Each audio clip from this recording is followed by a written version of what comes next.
lakle Inspector Tayay Ahanmamagtada Diamond Radio Channel gi Inspector Tayay tabiribisingbu James Segrujamna Taram nokchabaga loinanai koknona khurumjari Ngasimu puduna lakchari Inspector Tayay Chahunga humpumari suba tangka Sandukchari bathorom masi wakhalna sagatchaba wari paringaman Masida hingliba amadi laikhidriba kanagumbaga mari leinazadi Karigumba adomna tabiba matamda kanagumbaga mari leire haina khanbiba tarabadi Maduda lakpa wakad ekhoina lawjaba ngamjaroi Oi Nangonda khoini yumda chattana nangonda haire Nangdi thawai sasani Namin mari mangani khaktani ne nangna Ichanupi de nangni yelamdrisa Khara leiragadi nangna Ichanupi ba haiko leko nda putholaga wari watai sanasi haidana nang naiko Nangonda wafam si kayara khana haikoge Nangonda wafam si kayara khana haikoge ba Pau Namit adudi tasena Aina kokthukjaba nachati Ai chekon chaluba halakpada Namit ado Khitangana chekondagi hanjarakpani Adusu Ichanupigi mahakki mapok namit tai haidana Kaithialdagi ngauba amta leige haidana Aina sarbubondagi lupa lising amakak lauraga Ichanupigi phi amataga leibige haidana ai kaithianda lakhibani Kaithial aduda Kunjarani aiga thengnaki Aduga Ichanupi Sandhyagidama Khudol kharasu puko haidana Acha athak aduga Furit ama phi amasu mahakna leibiki Acha athak phirol Ichanupina leibiri Madu punamaktu nangna ningai tawbudagi Ichanupina leiborama Nakhoidi kadaidagi adugumba phije chaksa sing adu shet chaba phangoni Nakhoidi bikhya niraga hingba punsini nei Nakhoi sidi bungo mai thadoglaga kok sija khone Karisu kanadabada mi oini hinglibani gaine nakoina tawja saribado Babu wagi wachomna haibiu wafamadubu aina kunjarani da nikhibasu leki mahak sumi man mahana sanupigi birthday adugi damak kariguma khat pininge haibadagi aisu mafam aduda ai nakhoi guma sak phawbada na buk than chaba ngamdabara koina birthday tawba hongnabrana birthday gaine nachindu nokku nongingine sapu sabonda sak mahi khara thaga khara set boy shada boy khudai khara selaga purit khara litra leiriba na khoi gumba midi manba midi nattaba shagi monga leiba na khoi bu mirana hai pabungi wafam adubu Ruktina Pabung Ai khoi shumini pabung Gari Ai khoi shumini gai Nangi si usitabagi wani ne Usitabro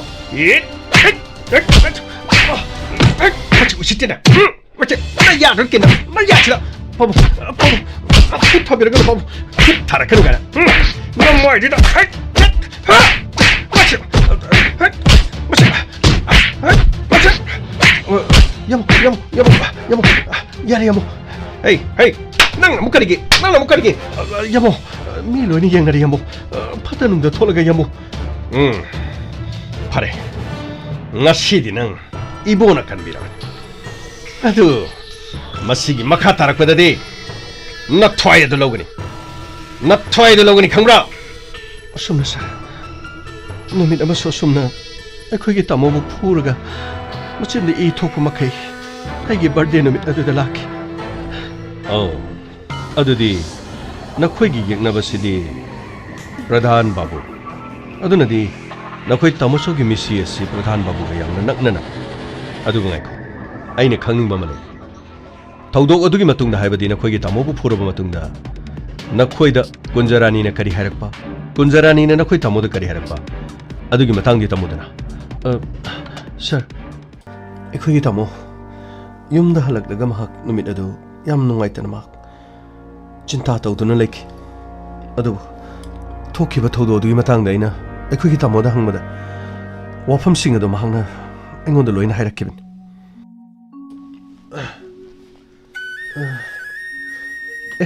Tamo Kay dorge tamo Kay dorge Kashi tawde 시 포체싱 파샬로 탐절로세 낭기 포체쇼시데 여러분에 그이나 담어 찐가이도 뭐 미 카나루로 그이나 따이도 뭐 미 카나바나티 미네 풀었구네 그이나 하시보 카나는 풀이노 그리기 타모디 그리기 야레세 ngasidiне ahi yam kana wanganing the se ichalgi nungaira bai pono mene se ngasidi ichalgi nungaira banu mene sida nabungna ne siguma nungai ta ba paukse tamning des keshu khalunu ekhoigi mo posidi asumna ekhoigi laibok ta dum tam leram lab kaino thamo ekhoigi laibok ta tami haibabu kaino ekhoigi laibok ekhoigi mapo ekhoini hingli basibu mina ngangnanaba mina chainanaba aduga migi khonthi tananaba ekhoibu patta hauti gi punsida aduguma maren kaino tamona haibidi tu Sandhya nang wayam ngang ekhoidi phajaba aruba ꯑꯩꯈꯣꯏꯅ ꯇꯧꯊꯣꯔꯛꯄꯗ ꯄꯛꯄ ꯑꯃꯇ ꯂꯩꯔꯣꯏꯌꯦ ꯃꯗꯨꯗꯤ ꯀꯔꯤꯒꯤꯅꯣ ꯈꯪꯕ꯭ꯔꯥ ꯃꯗꯨꯗꯤ ꯑꯩꯈꯣꯏꯗꯤ ꯂꯥꯏꯔꯕ ꯑꯩꯈꯣꯏꯗꯤ ꯐꯖꯕ ꯁꯦꯠꯄ ꯌꯥꯗꯦ ꯑꯩꯈꯣꯏꯅ ꯑꯐꯕ ꯇꯧꯕ ꯌꯥꯗꯦ ꯃꯔꯝꯗꯤ ꯑꯩꯈꯣꯏꯅ ꯑꯐꯕ ꯇꯧꯈꯠꯂꯛꯂꯕꯁꯨ ꯑꯩꯈꯣꯏꯅ ꯐꯖꯕ ꯁꯦꯠꯂꯕꯁꯨ ꯑꯩꯈꯣꯏꯅ ꯅꯨꯡꯉꯥꯏꯈꯠꯂꯛꯂꯕꯁꯨ ꯑꯩꯈꯣꯏꯗꯒꯤ ꯍꯦꯟꯅ ꯁꯦꯟ ꯄꯥꯏꯔꯤꯕ ꯑꯃꯗꯤ ꯆꯥꯎꯈꯠꯂꯕ ꯅꯨꯡꯉꯥꯏꯔꯕ ꯃꯣꯟꯇꯦꯛ ꯃꯣꯟꯀꯥꯏꯗꯤ ꯍꯤꯡꯂꯤꯕ ꯑꯗꯨꯒ ꯐꯖꯕ ꯐꯨꯔꯥ ꯗꯂꯥꯟꯗ ꯂꯩꯕ ꯃꯤ ꯃꯈꯣꯏꯇꯅ ꯃꯤꯅꯦ ꯑꯩꯈꯣꯏꯗꯤ ꯃꯤ ꯅꯠꯇꯦ ꯑꯩꯈꯣꯏꯗꯤ ꯅꯨꯡꯉꯥꯏꯕ ꯑꯩꯈꯣꯏꯗꯤ ꯍꯔꯥꯎꯕ ꯌꯥꯗꯦ ꯌꯦꯡꯉꯣ ꯑꯩꯈꯣꯏꯗꯤ ꯑꯁꯨꯝꯅ ꯕꯔꯊꯗꯦ ꯄꯥꯡꯊꯣꯛꯄꯁꯨ ꯌꯥꯗꯦꯌꯦ ꯕꯔꯊꯗꯦ ꯄꯥꯡꯊꯣꯛꯄ ꯆꯨꯝꯃꯦ ꯑꯩꯈꯣꯏꯒꯤ ꯏꯅꯥꯠꯀꯤ ꯑꯣꯏꯕ ꯑꯩꯈꯣꯏꯒꯤ ꯆꯠꯅꯕꯤꯒꯤ ꯑꯣꯏꯕ ꯀꯨꯝꯍꯩ ꯑꯃ ꯅꯠꯇꯦ ꯊꯧꯗꯣꯛ ꯑꯃ ꯅꯠꯇꯦ ngasi malem asida mipung khudimuna birthday ke thoram paktokne amabu ore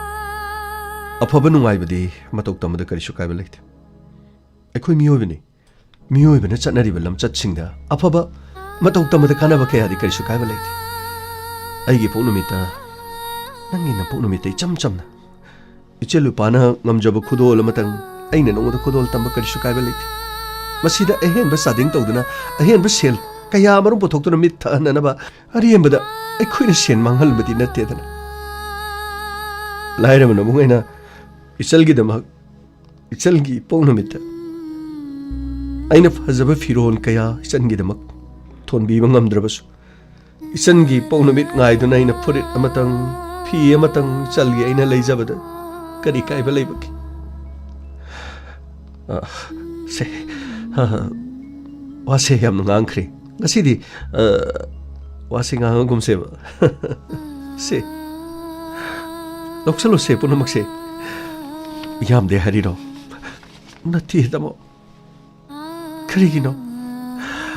aina ngasi phaw yamba masung yamdaba kari thiki belebage phare se yare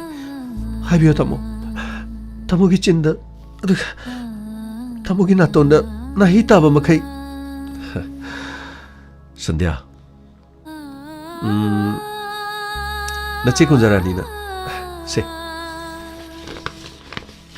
gi card amaga furit amaga pirakone aidi loroina haibani adubu mane yad nangi ne hana khodol tamninge haidana pirakone mase mane ngonda pau pirakpadige shumagi marakta chalun adubu aina masi launa bohna badani aina chaisa khris na che kunjarani ge punchi dagi ai laptop ro haidana mkhoi paung ne yamna kanna haibani ngot nangsu khange dana adu bai kaya hena mahaka dei kari mita pau phone dra adu nangi na pono mi jok selak pasida manam tu be yat amuk tang thengna se haidani yam kan haibani ꯑꯩꯁꯨ ꯅꯪꯒꯤ ꯐꯨꯔꯤꯠꯁꯤ ꯂꯩꯅꯅꯕ ꯍꯣꯠꯅꯕꯗ ꯀꯩꯊꯦꯜꯗ ꯆꯠꯂꯨꯔꯦꯗꯅ ꯀꯩꯊꯦꯜ ꯆꯠꯂꯕꯅꯤꯅ ꯃꯍꯥꯛꯁꯨ ꯃꯐꯝ ꯑꯗꯨꯗ ꯑꯩ ꯂꯩꯔꯝꯒꯅꯤ ꯈꯪꯕꯗꯒꯤ ꯃꯍꯥꯛꯁꯨ ꯑꯩꯒꯤ ꯈꯣꯡꯒꯨꯜ ꯂꯤꯗꯨꯅ ꯂꯥꯛꯈꯤꯕꯅꯤ ꯀꯥꯏꯗꯅꯣ ꯁꯤ ꯀꯥꯏꯗꯅꯣꯕ ꯑꯝꯇ ꯉꯥꯏꯈꯣꯕ ꯁꯤ ꯑꯁ ꯌꯥꯔꯦ ꯁꯀꯨꯟꯖꯥꯅꯤ ꯃꯤ ꯂꯣꯏ ꯌꯦꯡꯅꯔꯦ ꯀꯩꯒꯤꯅꯣ ꯅꯪꯅ ꯃꯌꯥꯝ ꯃꯔꯛꯁꯤꯗ ꯑꯩꯕꯨ ꯀꯣꯏꯀꯧ ꯀꯧꯔꯤꯁꯤ ꯀꯩꯒꯤꯅꯣꯕ ꯑꯁ ꯌꯥꯔꯦꯁꯦ ꯀꯔꯤꯅꯣ ꯑꯩꯅ ꯍꯥꯏꯗ꯭ꯔꯣ ꯉꯁꯤꯗꯤ ꯏꯆꯟꯅꯨꯄꯤꯒꯤꯗꯃꯛ ꯑꯩꯅ ꯉꯝꯖꯕ ꯐꯨꯔꯤꯠ ꯑꯃ ꯑꯩꯅ ꯂꯩꯒꯅꯦꯅ ꯑꯩꯅ ꯍꯥꯏꯕ ꯅꯠꯇ꯭ꯔꯣ ꯑꯗꯨ ꯈꯪꯅ ꯈꯪꯅ ꯌꯥꯔꯦ ꯀꯣꯟꯖꯥꯅꯤ ꯑꯩ ꯅꯪꯒꯤ ꯐꯨꯔꯤꯠꯇꯣ ꯑꯩ ꯄꯥꯝꯗꯦ ꯑꯗꯨꯒ ꯃꯁꯤꯃꯁꯨ ꯈꯪꯕꯤꯌꯨ ꯅꯨꯡꯉꯥꯏ ꯌꯥꯏꯐꯕ ꯏꯅꯥꯛ ꯀꯩꯔꯥꯛ ꯈꯨꯟꯕ ꯅꯈꯣꯏꯅꯅꯦ ꯑꯩꯈꯣꯏꯕꯨꯁꯨ ꯃꯤ ꯑꯃ ꯑꯣꯏꯅ ꯈꯟꯕ ꯈꯔ ꯇꯝꯕꯤꯌꯨ ꯀꯩꯅꯣ ꯇꯣꯝꯆꯧꯅ ꯍꯥꯏꯗꯨꯕꯣ ꯅꯪꯅ ꯍꯥꯏꯗꯨꯕꯨ ꯀꯔꯤꯅꯣ ꯅꯪꯒ ꯑꯩꯒꯁꯤꯕꯨ ꯉꯁꯤ ꯉꯔꯥꯡ ꯈꯛꯇ ꯈꯪꯅꯔꯛꯄ꯭ꯔꯣ ꯑꯃꯨꯛꯇ ꯍꯥꯏꯌꯨꯅꯦ ꯅꯪꯒ ꯑꯩꯒꯁꯤꯕꯨ ꯉꯁꯤ ꯉꯔꯥꯡ ꯈꯛꯇ ꯈꯪꯅꯔꯛꯄ꯭ꯔꯕ ꯀꯨꯟꯖꯥꯅꯤ ꯌꯥꯔꯦꯁꯦ ꯀꯨꯝꯍꯩ ꯑꯣꯏꯅꯅꯕꯒꯤꯗꯃꯛꯇ ꯁꯤꯜꯂꯅꯨ ꯑꯩ ꯀꯌꯥꯔꯥꯅ ꯍꯥꯏꯈ꯭ꯔꯦ ꯅꯣꯏꯒ ꯑꯩꯈꯣꯏꯒꯁꯦ ꯌꯥꯝꯅ ꯈꯦꯠꯅꯩ ꯅꯪꯒꯤ ꯊꯃꯣꯏ ꯑꯩꯅ ꯑꯋꯥꯡꯕ ꯊꯥꯛꯇ ꯊꯥꯡꯒꯠꯂꯤ ꯃꯔꯝꯗꯤ ꯀꯔꯤꯁꯨ ꯅꯠꯇꯕ ꯂꯥꯏꯔꯕ ꯃꯆꯥ ꯑꯃꯕꯨ ꯅꯪꯒꯤ ꯊꯃꯣꯏꯗꯨꯅ ꯅꯪꯒꯤ ꯊꯃꯣꯏꯒꯤ ꯖꯒꯥꯗ ꯑꯩꯒꯤ ꯃꯐꯝ ꯑꯃ ꯄꯤꯕꯤꯕꯒꯤꯗꯃꯛ ꯃꯗꯨꯒꯤ ꯂꯃꯟ ꯑꯗꯣ ꯑꯩꯅ ꯃꯄꯣꯛ ꯀꯌꯥ ꯄꯣꯛꯂꯕꯁꯨ ꯑꯩꯅ ꯁꯤꯡꯕ ꯉꯝꯗꯕꯤ ꯑꯃ ꯑꯣꯏꯔꯦ ꯅꯪꯒꯤ ꯄꯨꯟꯁꯤꯗ ꯑꯩꯅ ꯀꯩꯗꯧꯉꯩꯗꯤ ꯌꯦꯠꯄ ꯄꯥꯝꯗꯦ ꯑꯗꯨꯒ ꯑꯩꯒꯤ ꯄꯨꯟꯁꯤꯗꯁꯨ ꯅꯪꯅ ꯃꯈꯥ ꯇꯥꯅ ꯌꯦꯠꯄ ꯄꯥꯝꯗꯦ ꯇꯣꯝꯆꯧ ꯀꯔꯤꯅꯣꯕ ꯅꯪ ꯍꯥꯏꯗꯨꯕꯣ ꯑꯃꯨꯛꯇ ꯍꯥꯏꯌꯨ ꯅꯪꯅ ꯑꯁꯦꯡꯕꯗꯣ ꯍꯥꯏꯗ꯭ꯔꯗꯤꯅꯦ ꯉꯁꯤ ꯃꯤꯌꯥꯝ ꯃꯃꯥꯡꯁꯤꯗ ꯁꯣꯏꯗꯅ ꯈꯣꯡꯒꯩꯅꯔꯒꯅꯤ ꯑꯩꯅ ꯍꯥꯏꯁꯤꯅꯤ ꯑꯩꯅ ꯀꯣꯏꯂꯥꯎ ꯂꯥꯎꯅꯦꯕ ꯑꯩꯅ ꯍꯧꯖꯤꯛ ꯅꯪꯅ ꯀꯔꯤꯒꯤ ꯀꯣꯏꯂꯥꯎ ꯂꯥꯎꯒꯗꯧꯔꯤꯕ ꯑꯩꯅ ꯀꯔꯤ ꯑꯀꯥꯏꯕ ꯄꯤꯈ꯭ꯔꯒꯦ ꯑꯃꯨꯛꯇ ꯍꯥꯏꯌꯨꯅꯤ ꯀꯔꯤ ꯑꯀꯥꯏꯕ ꯄꯤꯈ꯭ꯔꯒꯦ ꯐꯔꯦ ꯇꯣꯝꯆꯥ ꯃꯌꯥꯝꯁꯤ ꯂꯣꯏꯅ ꯌꯦꯡꯅꯔꯦ ꯐꯔꯦ ꯑꯗꯣ ꯁꯤꯒꯤ ꯄꯦꯀꯦꯠꯁꯤ ꯑꯝꯇ ꯄꯥꯏꯁꯟꯕꯤꯈꯣ ꯁꯟꯙ꯭ꯌꯥꯒꯤ ꯕꯔꯊꯗꯦꯒꯤꯗꯃꯛꯇ ꯑꯩꯅ ꯄꯤꯒꯦ ꯈꯟꯅ ꯑꯩꯅ ꯂꯩꯈ꯭ꯔꯕꯅꯤ ꯅꯪꯒꯤ ꯋꯥꯍꯩꯁꯤꯡ ꯑꯗꯣ ꯑꯩ ꯈꯥꯡꯕꯗꯤ ꯉꯝꯗꯦ ꯑꯗꯨꯕꯨ ꯑꯩ ꯈꯥꯡꯕ ꯉꯝꯅꯕ ꯍꯣꯠꯅꯒꯦ ꯅꯪꯅ ꯑꯗꯨꯛ ꯌꯥꯝꯅ ꯊꯤꯅ ꯑꯩꯕꯨ ꯉꯥꯡꯂꯕ ꯐꯥꯎꯕꯗ ꯉꯁꯤ ꯐꯥꯎꯕ ꯑꯩꯅ ꯑꯗꯨꯃꯛ ꯈꯥꯡꯗꯨꯅ ꯂꯥꯛꯄꯅꯤ ꯐꯔꯦ ꯑꯗꯨꯕꯨ ꯑꯩꯅ ꯅꯪꯕꯨ ꯌꯦꯛꯅꯕ ꯑꯣꯏꯅ ꯂꯧꯈꯤꯕꯗꯤ ꯂꯩꯇꯕꯅꯤ ꯅꯪꯅ ꯑꯩꯕꯨ ꯌꯦꯛꯅꯕꯤꯕ ꯅꯪꯅ ꯑꯩꯕꯨ ꯅꯨꯡꯁꯤꯗꯕ ꯑꯩ ꯈꯪꯗꯦ ꯑꯩꯒꯤꯗꯤ ꯑꯩꯒꯤ ꯊꯃꯣꯏꯅ ꯅꯪꯕꯨ ꯈꯟꯖꯔꯨꯔꯦ ꯅꯪꯕꯨ ꯅꯤꯡꯖꯔꯨꯔꯦ ꯅꯪꯕꯨ ꯑꯩꯅ ꯄꯥꯝꯖꯔꯨꯔꯦ ꯅꯪꯅ ꯌꯥꯕꯤꯕ ꯌꯥꯕꯤꯗꯕ ꯑꯩ ꯈꯪꯗꯦ ꯅꯪꯉꯣꯟꯗ ꯑꯩꯅ ꯌꯦꯠꯂꯦ ꯍꯥꯏꯅ ꯅꯪꯉꯣꯟꯗ ꯑꯩꯅ ꯌꯦꯠꯂꯦ ꯍꯥꯏꯅ ꯅꯪꯒꯤ ꯅꯆꯤꯟꯗꯒꯤ ꯍꯥꯏꯗꯣꯛꯂꯤꯕ ꯋꯥꯐꯝ ꯑꯗꯨꯒ ꯌꯦꯠꯂꯛꯀꯅꯨ ꯍꯥꯏꯕ ꯋꯥꯐꯝ ꯐꯔꯦ ꯑꯩ ꯆꯠꯂꯒꯦ ꯀꯨꯟꯖꯥꯔꯥꯅꯤ ꯑꯁꯨꯝꯅ ꯅꯪꯒꯤ ꯈꯨꯗꯣꯜ ꯄꯣꯠꯁꯦ ꯄꯤꯔꯝꯃꯒ ꯆꯠꯈ꯭ꯔꯦ ꯉꯥꯏꯍꯥꯛ ꯂꯩꯔꯒ ꯃꯍꯥꯛꯀꯤ ꯑꯄꯣꯛꯄ ꯕꯥꯕꯨ ꯂꯥꯛꯑꯦꯗꯅ ꯏꯆꯥꯅꯨꯄꯤꯒ ꯎꯅꯩ ꯏꯆꯥꯅꯨꯄꯤꯒꯤ ꯃꯇꯨꯡꯗ ꯏꯅꯩ ꯃꯤꯌꯥꯝꯃꯥꯡ ꯑꯗꯨꯗ ꯑꯩꯁꯨ ꯃꯥꯅ ꯉꯥꯡꯉꯛꯂꯤꯕ ꯋꯥꯉꯥꯡ ꯁꯉꯥꯡ ꯑꯗꯨꯗ ꯐꯖꯗꯕꯗꯒꯤ ꯑꯩꯁꯨ ꯈꯔ ꯍꯥꯏꯔꯨꯔꯦ ꯑꯗꯨꯕꯨ ꯃꯌꯥꯝꯃꯥꯡꯗꯨꯗ ꯀꯩꯗꯧꯅꯤ ꯑꯉꯝꯕꯅꯤꯅ ꯐꯨꯔꯝꯃꯦꯗꯅ ꯑꯩꯁꯨ ꯏꯁꯨꯡ ꯏꯃꯥꯟꯅꯕꯃꯛ ꯅꯠꯇꯕꯅꯤꯅ ꯈꯨꯠ ꯍꯟꯗꯨꯅ ꯈꯠꯅ ꯆꯩꯅꯕꯗꯨꯗꯤ ꯐꯔꯦꯁꯦ ꯌꯥꯔꯦ 이마디 가자 그래. 하와 혹다바 세. nga macha ngoba ma leira bani se si chirang si yaur bani se loksalo aduga ne phajana hauna thong ke kai du di nabung di leiba ngamdre aduga ne ke ka leidana paisa mangandana kana deko insang hauna charaga imaga koihum nga gi mayang len do adu kitang tha launa horen nangna semadane matomdo kitang chawba ma yaholo aduga nga adugi mathaktuda thang suri macha adana ka aga lore dana aduga isalgi pokno mit pang thoga lore aigi ramak tamo chai charaba yare me kedorge nangna modo no mo poptore se yare se chango imado krai chakrage ba ꯂꯩꯈꯤꯕꯅꯤ ꯃꯅꯤꯡꯗ ꯌꯥꯔꯦꯁꯦ ꯑꯩꯅ ꯍꯥꯏꯁꯤꯅꯤꯁꯦ ꯉꯁꯤ ꯅꯨꯃꯤꯠꯇꯒꯤ ꯅꯨꯄꯤꯗ ꯍꯥꯏꯗꯦꯅ ꯍꯥꯏꯔꯒ ꯊꯣꯛꯄꯅꯤ ꯍꯦ ꯁꯩꯗ ꯑꯝꯇ ꯆꯪꯉꯣꯕꯁꯦ ꯀꯅꯥꯅꯣ ꯒꯥꯔꯤ ꯊꯧꯖꯤꯜꯂꯤꯁꯤꯕꯣ ꯀꯩꯅꯣ ꯀꯨꯟꯖꯔꯥꯅꯤꯅꯦ Happy birthday Happy birthday Sandhya many many happy returns of the day yamna nungairaba numit ama haibado ngasidagi orisunu ko iche yam thajadi yela ise thajadaba ngaktani punchida thoisi furit nama pikibado ai aduna penda danane amuksu isalgi poche khara leiraga lai karino che kai tamona piri e nei tamona pibaduna pibani se yong sina chapot duga se suprit se phiron se yarabani se paisalo se kaino thoi jibo kunjar aina nongda kare hakige nangna yum sida direct sangsalaga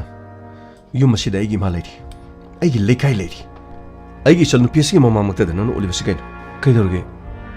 aina kari lalaga ai Sandhya gi birthday yobala pani afaba nungai bada di baton tawdar su kai su kai di sibana bada di baton tawdar di sat pase pati hai birthday gumba lohongba gumba ipan gumba churakron gumba nungai ai paba torom da di harawa phawdo ba chati kai su kai balai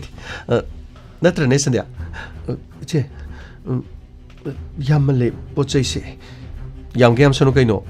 ai su yum masida igi hakhar lei kunjarni ai nang sai ding angi wasi nang kari meta thadab gi war ai nang angsi nang kari ni na khange as yare ba tonjo nang ge gane college samana na kaminar ba larik chamana na taminar ba school chamana na taminar adugane tinarak padu dagi khangnarak padu dagi nuksinarak padu dagi marilinar ba aina nang respect toy nang na so ibu so idana respect to phum thoy yare mafum se nangi respect to phum nati mafum se di laire ba khangpok chang ekhoi laire ba khak tan leipam aduga tumit kang sayen phawbana leibada pamdraba mafum aduga nahakna nungai ge feraba montek mon kai di hingba awang ba phura dalan da leiba awang ba mafum da satsaba lekangi thambal chalo mafum se yam thuna chalo tumsa aina satradi nangna satragana nang le hoba tare dana mafam sida aikhoi une sapatare lo Sandhya yum masida legum silo aikhoi kadai dana macha silo lo sasilo tamo iche tumile kana gi che nang pomina bro nang pomina bro se tomcha karino nang na torisibo aina na khoi gi yum da lakpe yada bro hayo aina na khoi gi yum da lakpe yada bro kunjarani nang mafam sida laktaba maduna khwaidagi fagani adugane nang ega loinabana aikhoi silupagi puchida yam akai ba tholopge aina kayara khana nongda hairi nang ega mari lina basina khoi gi pabuna pamti masi khakta sunati yengo aigi chinna sida aigi mai du pomliba kai ni bam yam sengo masi kanana no thomcha madudi nangna nupa thoktabagin kari aina nupa thoktaba mane madudi nangna nupa thoktabadi nangna nungsibagidama karisu toba ngamti nangna nungsibagidama karisu toba ngamdabaduna nangna pangdabaduna punamado loina thokpani kari aina pangdaba masi aina pangdabro nangi pabungdo aina khut thaba yaye aduga aina mabu chawna paratambi basu yayi adubu aina mabu respect to maramdi nangbu hek pokpa nangi apokpa nangi pabungni haidana adubu mana haibu yum masida laktuna kihenba yum masida laktuna kanganba lambi da thalaga nanga unarami haibagi damak nang chatkhaba matungda aingoda khut thaduna aibu miyam mang aduda aibu phuba mado aisha khut hanba ngamaga khut haludana nangna khut handrabani na mini yai na phuba taba haujiktine set na chanabagi matamni madi yadena asumna tawbasi mangondadi yadi madu khangnabadine kanamata khutaroi nangna pangdabani na sei chajaba taba se ꯅꯪꯅ ꯑꯩꯕꯨ ꯅꯨꯡꯁꯤ ꯍꯥꯏꯗꯥꯏꯅꯦ ꯑꯩꯒꯤ ꯈꯨꯠ ꯑꯁꯤ ꯅꯪꯉꯣꯟꯗ ꯇꯤꯡꯊꯣꯛꯂꯤ ꯑꯩꯒꯤ ꯈꯨꯗꯥꯡ ꯑꯁꯤ ꯅꯪ ꯄꯥꯏꯌꯣ ꯑꯩꯒꯤ ꯈꯨꯗꯥꯡ ꯑꯁꯤ ꯄꯥꯏꯔꯒ ꯅꯪꯒꯤ ꯅꯨꯡꯁꯤꯀꯥꯗ ꯑꯩꯕꯨ ꯄꯨ ꯑꯗꯨꯒ ꯌꯦꯡꯉꯣ ꯀꯝꯗꯧꯏ ꯍꯥꯏꯕꯗꯨ ꯌꯦꯡꯉꯣ ꯅꯨꯡꯁꯤꯕꯅ ꯀꯔꯤ ꯇꯧꯕ ꯉꯝꯃꯤ ꯍꯥꯏꯕꯗꯣ ꯅꯪ ꯑꯃꯨꯛꯇꯪ ꯃꯨꯟꯅ ꯈꯜꯂꯣ ꯅꯨꯡꯁꯤꯕꯅ ꯅꯨꯡꯁꯤꯕꯒꯤꯗꯃꯛ ꯀꯗꯥꯏ ꯐꯥꯎꯕ ꯂꯦꯞꯄ ꯉꯝꯃꯤ ꯍꯥꯏꯕꯗꯣ ꯅꯪ ꯁꯣꯏꯗꯅ ꯈꯪꯒꯅꯤ ꯉꯁꯤ ꯅꯪꯅ ꯀꯔꯤꯒꯨꯝꯕ ꯑꯃꯠꯇ ꯇꯧꯕ ꯉꯝꯗ꯭ꯔꯤꯕꯗꯣ ꯃꯗꯨꯗꯤ ꯅꯪꯅ ꯑꯩꯁꯦ ꯅꯪꯒꯤꯅꯤ ꯍꯥꯏꯅ ꯈꯟꯗꯕ ꯑꯗꯨꯅꯅꯤ ꯅꯪꯒꯤꯅꯤ ꯍꯥꯏꯅ ꯈꯜꯂꯕꯗꯤ ꯑꯩꯕు ꯁꯣꯛꯄ ꯌꯥꯗꯕ ꯃꯇꯝꯗ ꯅꯪꯅ ꯅꯁꯥꯅ ꯅꯪꯒꯤꯅꯤ ꯈꯟꯖꯔꯕ ꯃꯤ ꯑꯃꯕꯨ ꯇꯥꯊꯤ ꯇꯧꯏꯅ ꯇꯧꯔꯛꯄ ꯃꯇꯝꯗ ꯁꯤꯕ ꯅꯥꯕ ꯈꯪꯗꯕꯒꯨꯝ ꯅꯪꯅ ꯑꯩꯒꯤꯗꯃꯛ ꯂꯦꯞꯂꯛꯄ ꯍꯥꯏꯕꯁꯤꯗꯤ ꯃꯁꯥꯅ ꯇꯥꯕꯅꯤ ꯄꯥꯏꯌꯣ ꯑꯩꯒꯤ ꯈꯨꯠ ꯑꯁꯤ ꯄꯥꯏꯌꯣ ꯑꯩꯒꯤ ꯈꯨꯠ ꯑꯁꯤ ꯄꯥꯏꯗꯨꯅ ꯅꯪꯅ ꯆꯤꯡꯁꯤꯜꯂꯣ ꯑꯗꯨꯒ ꯅꯪꯅ ꯂꯦꯞꯄꯨ ꯑꯩꯒꯤꯗꯃꯛ ꯊꯧꯅꯥ ꯐꯅ ꯑꯩꯒꯤ ꯀꯨꯟꯖꯔꯥꯅꯤꯗ ꯀꯅꯥꯒꯨꯝꯕ ꯑꯃꯠꯇꯅ ꯁꯣꯛꯄ ꯌꯥꯔꯣꯏ ꯍꯥꯏꯗꯨꯅ ꯑꯃꯨꯛꯇ ꯂꯦꯞꯄꯣ ꯅꯔꯦꯟꯗꯤ ꯌꯥꯎꯗꯦ ꯑꯗꯨꯒ ꯅꯨꯄꯥꯗꯤ ꯊꯣꯛꯇꯅ ꯑꯩꯕꯨ ꯅꯨꯡꯁꯤꯕ ꯁꯥꯔꯤꯅꯤ ꯍꯥꯏꯗꯨꯅ ꯂꯩꯔꯒ ꯅꯪꯕꯨ ꯑꯗꯨꯛ ꯄꯥꯡꯗꯕ ꯅꯪꯃꯨꯛ ꯄꯥꯡꯗꯕꯁꯦ ꯑꯩ ꯄꯨꯟꯁꯤꯗ ꯊꯦꯡꯅꯔꯛꯇ꯭ꯔꯤ ꯅꯪꯅ ꯄꯥꯡꯗꯕꯅꯤꯅ ꯃꯤꯅ ꯎꯁꯤꯠꯇꯕꯅꯤ ꯃꯤꯅ ꯎꯁꯤꯠꯇ꯭ꯔꯤꯕꯗꯣ ꯅꯪꯅ ꯅꯨꯄꯥ ꯊꯣꯛꯇꯕꯗꯒꯤꯅꯤ ꯑꯗꯨꯒ ꯅꯪꯅ ꯅꯔꯦꯟ ꯌꯥꯎꯗ꯭ꯔꯒ ꯅꯪꯅ ꯑꯩꯉꯣꯟꯗ ꯑꯣꯏꯅ ꯋꯥꯔꯧꯕ ꯑꯩꯉꯣꯟꯗ ꯑꯣꯏꯅ ꯅꯪꯅ ꯁꯥꯎꯕ ꯀꯅꯥꯅꯣ ꯇꯥꯃꯣ ꯑꯁꯤꯗꯤ ꯃꯣꯏꯒꯤ ꯃꯄꯥꯗꯨ ꯃꯥꯜꯂꯤ ꯑꯩ 이보 곰들어 푸레 ꯆꯩꯔꯦ ꯉꯥꯡꯉꯦ ꯀꯔꯤꯒꯨꯝꯕ ꯑꯃꯠꯇ ꯀꯥꯟꯅꯗꯦ ꯌꯦꯡꯉꯨꯅꯦ ꯀꯌꯥꯗꯅꯣꯕ ꯃꯥꯅ ꯉꯝꯃꯤꯁꯦ ꯃꯥꯒꯤ ꯃꯌꯨꯝꯁꯤꯗ ꯏꯆꯥꯅꯨꯄꯤꯕꯨ ꯀꯧꯔꯒ ꯑꯃꯨꯛ ꯌꯨꯝ ꯑꯁꯤꯗ ꯑꯃꯨꯛ ꯂꯩꯔꯝꯃꯤ ꯑꯩ ꯀꯨꯟꯖꯔꯥꯅꯤ ꯅꯪꯗꯤ ꯁꯤꯗ ꯀꯩꯗꯧꯔꯤꯕ ꯅꯪꯗꯤ ꯂꯥꯏꯔꯕ ꯈꯪꯄꯣꯛꯁꯪ ꯑꯁꯤꯗ ꯀꯔꯤ ꯇꯧꯔꯤꯅꯣ ꯅꯨꯄꯥꯁꯤꯅ ꯀꯧꯕꯗꯒꯤ ꯅꯪ ꯃꯐꯝ ꯑꯁꯤꯗ ꯂꯩꯔꯣ ꯅꯪꯒꯤ ꯍꯦꯛ ꯑꯄꯣꯛꯄ ꯅꯄꯥꯅ ꯍꯥꯏꯕꯗ ꯐꯥꯎꯕ ꯅꯪꯅ ꯏꯟꯗ꯭ꯔꯕꯅꯤꯅꯦ ꯑꯩꯒꯤ ꯃꯥꯌꯣꯛꯇ ꯂꯩꯔꯤꯕ ꯑꯩꯒꯤ ꯃꯥꯌꯣꯛꯇ ꯂꯩꯕ ꯈꯨꯗꯤꯡꯃꯛ ꯑꯩꯒꯤ ꯌꯦꯛꯅꯕꯅꯤ ꯏꯆꯥ ꯑꯣꯏꯔꯕꯁꯨ ꯑꯩꯒꯤ ꯅꯨꯄꯤ ꯑꯣꯏꯔꯕꯁꯨ ꯃꯔꯤ ꯃꯇꯥ ꯑꯣꯏꯔꯕꯁꯨ ꯇꯤꯟꯅꯕ ꯑꯣꯏꯔꯕꯁꯨ ꯃꯔꯨꯞ ꯃꯄꯥꯡ ꯑꯣꯏꯔꯕꯁꯨ ꯑꯩꯒꯤ ꯃꯥꯌꯣꯛꯇ ꯂꯩꯕ ꯄꯨꯝꯅꯃꯛꯇꯤ ꯑꯩꯒꯤ ꯌꯦꯛꯅꯕꯅꯤ ꯍꯥꯏꯕꯁꯤ ꯅꯪ ꯃꯨꯟꯅ ꯈꯪꯉꯤꯕ ꯅꯠꯇ꯭ꯔꯣ ꯀꯔꯤꯒꯤ ꯀꯅꯥꯅ ꯀꯧꯕ ꯅꯪꯕꯨ ꯃꯐꯝ ꯑꯁꯤꯗ ꯂꯩꯔꯝꯃꯤꯁꯤꯕꯨ ꯅꯪꯕꯨ ꯃꯐꯝ ꯑꯁꯤꯗ ꯀꯅꯥꯅ ꯀꯧꯒꯦ ꯍꯥꯏꯌꯨꯅꯦ ꯅꯪ ꯍꯥꯏꯌꯨꯅꯦ ꯀꯨꯟꯖꯔꯥꯅꯤ ꯄꯥꯕꯣ ꯑꯩ ꯀꯧꯕ ꯅꯠꯇꯦ ꯑꯩ ꯃꯐꯝ ꯑꯁꯤꯗ ꯊꯑꯣꯏꯅ ꯂꯥꯛꯀꯦ ꯍꯥꯏꯗꯨꯅ ꯂꯥꯛꯄꯅꯤ ꯀꯔꯤ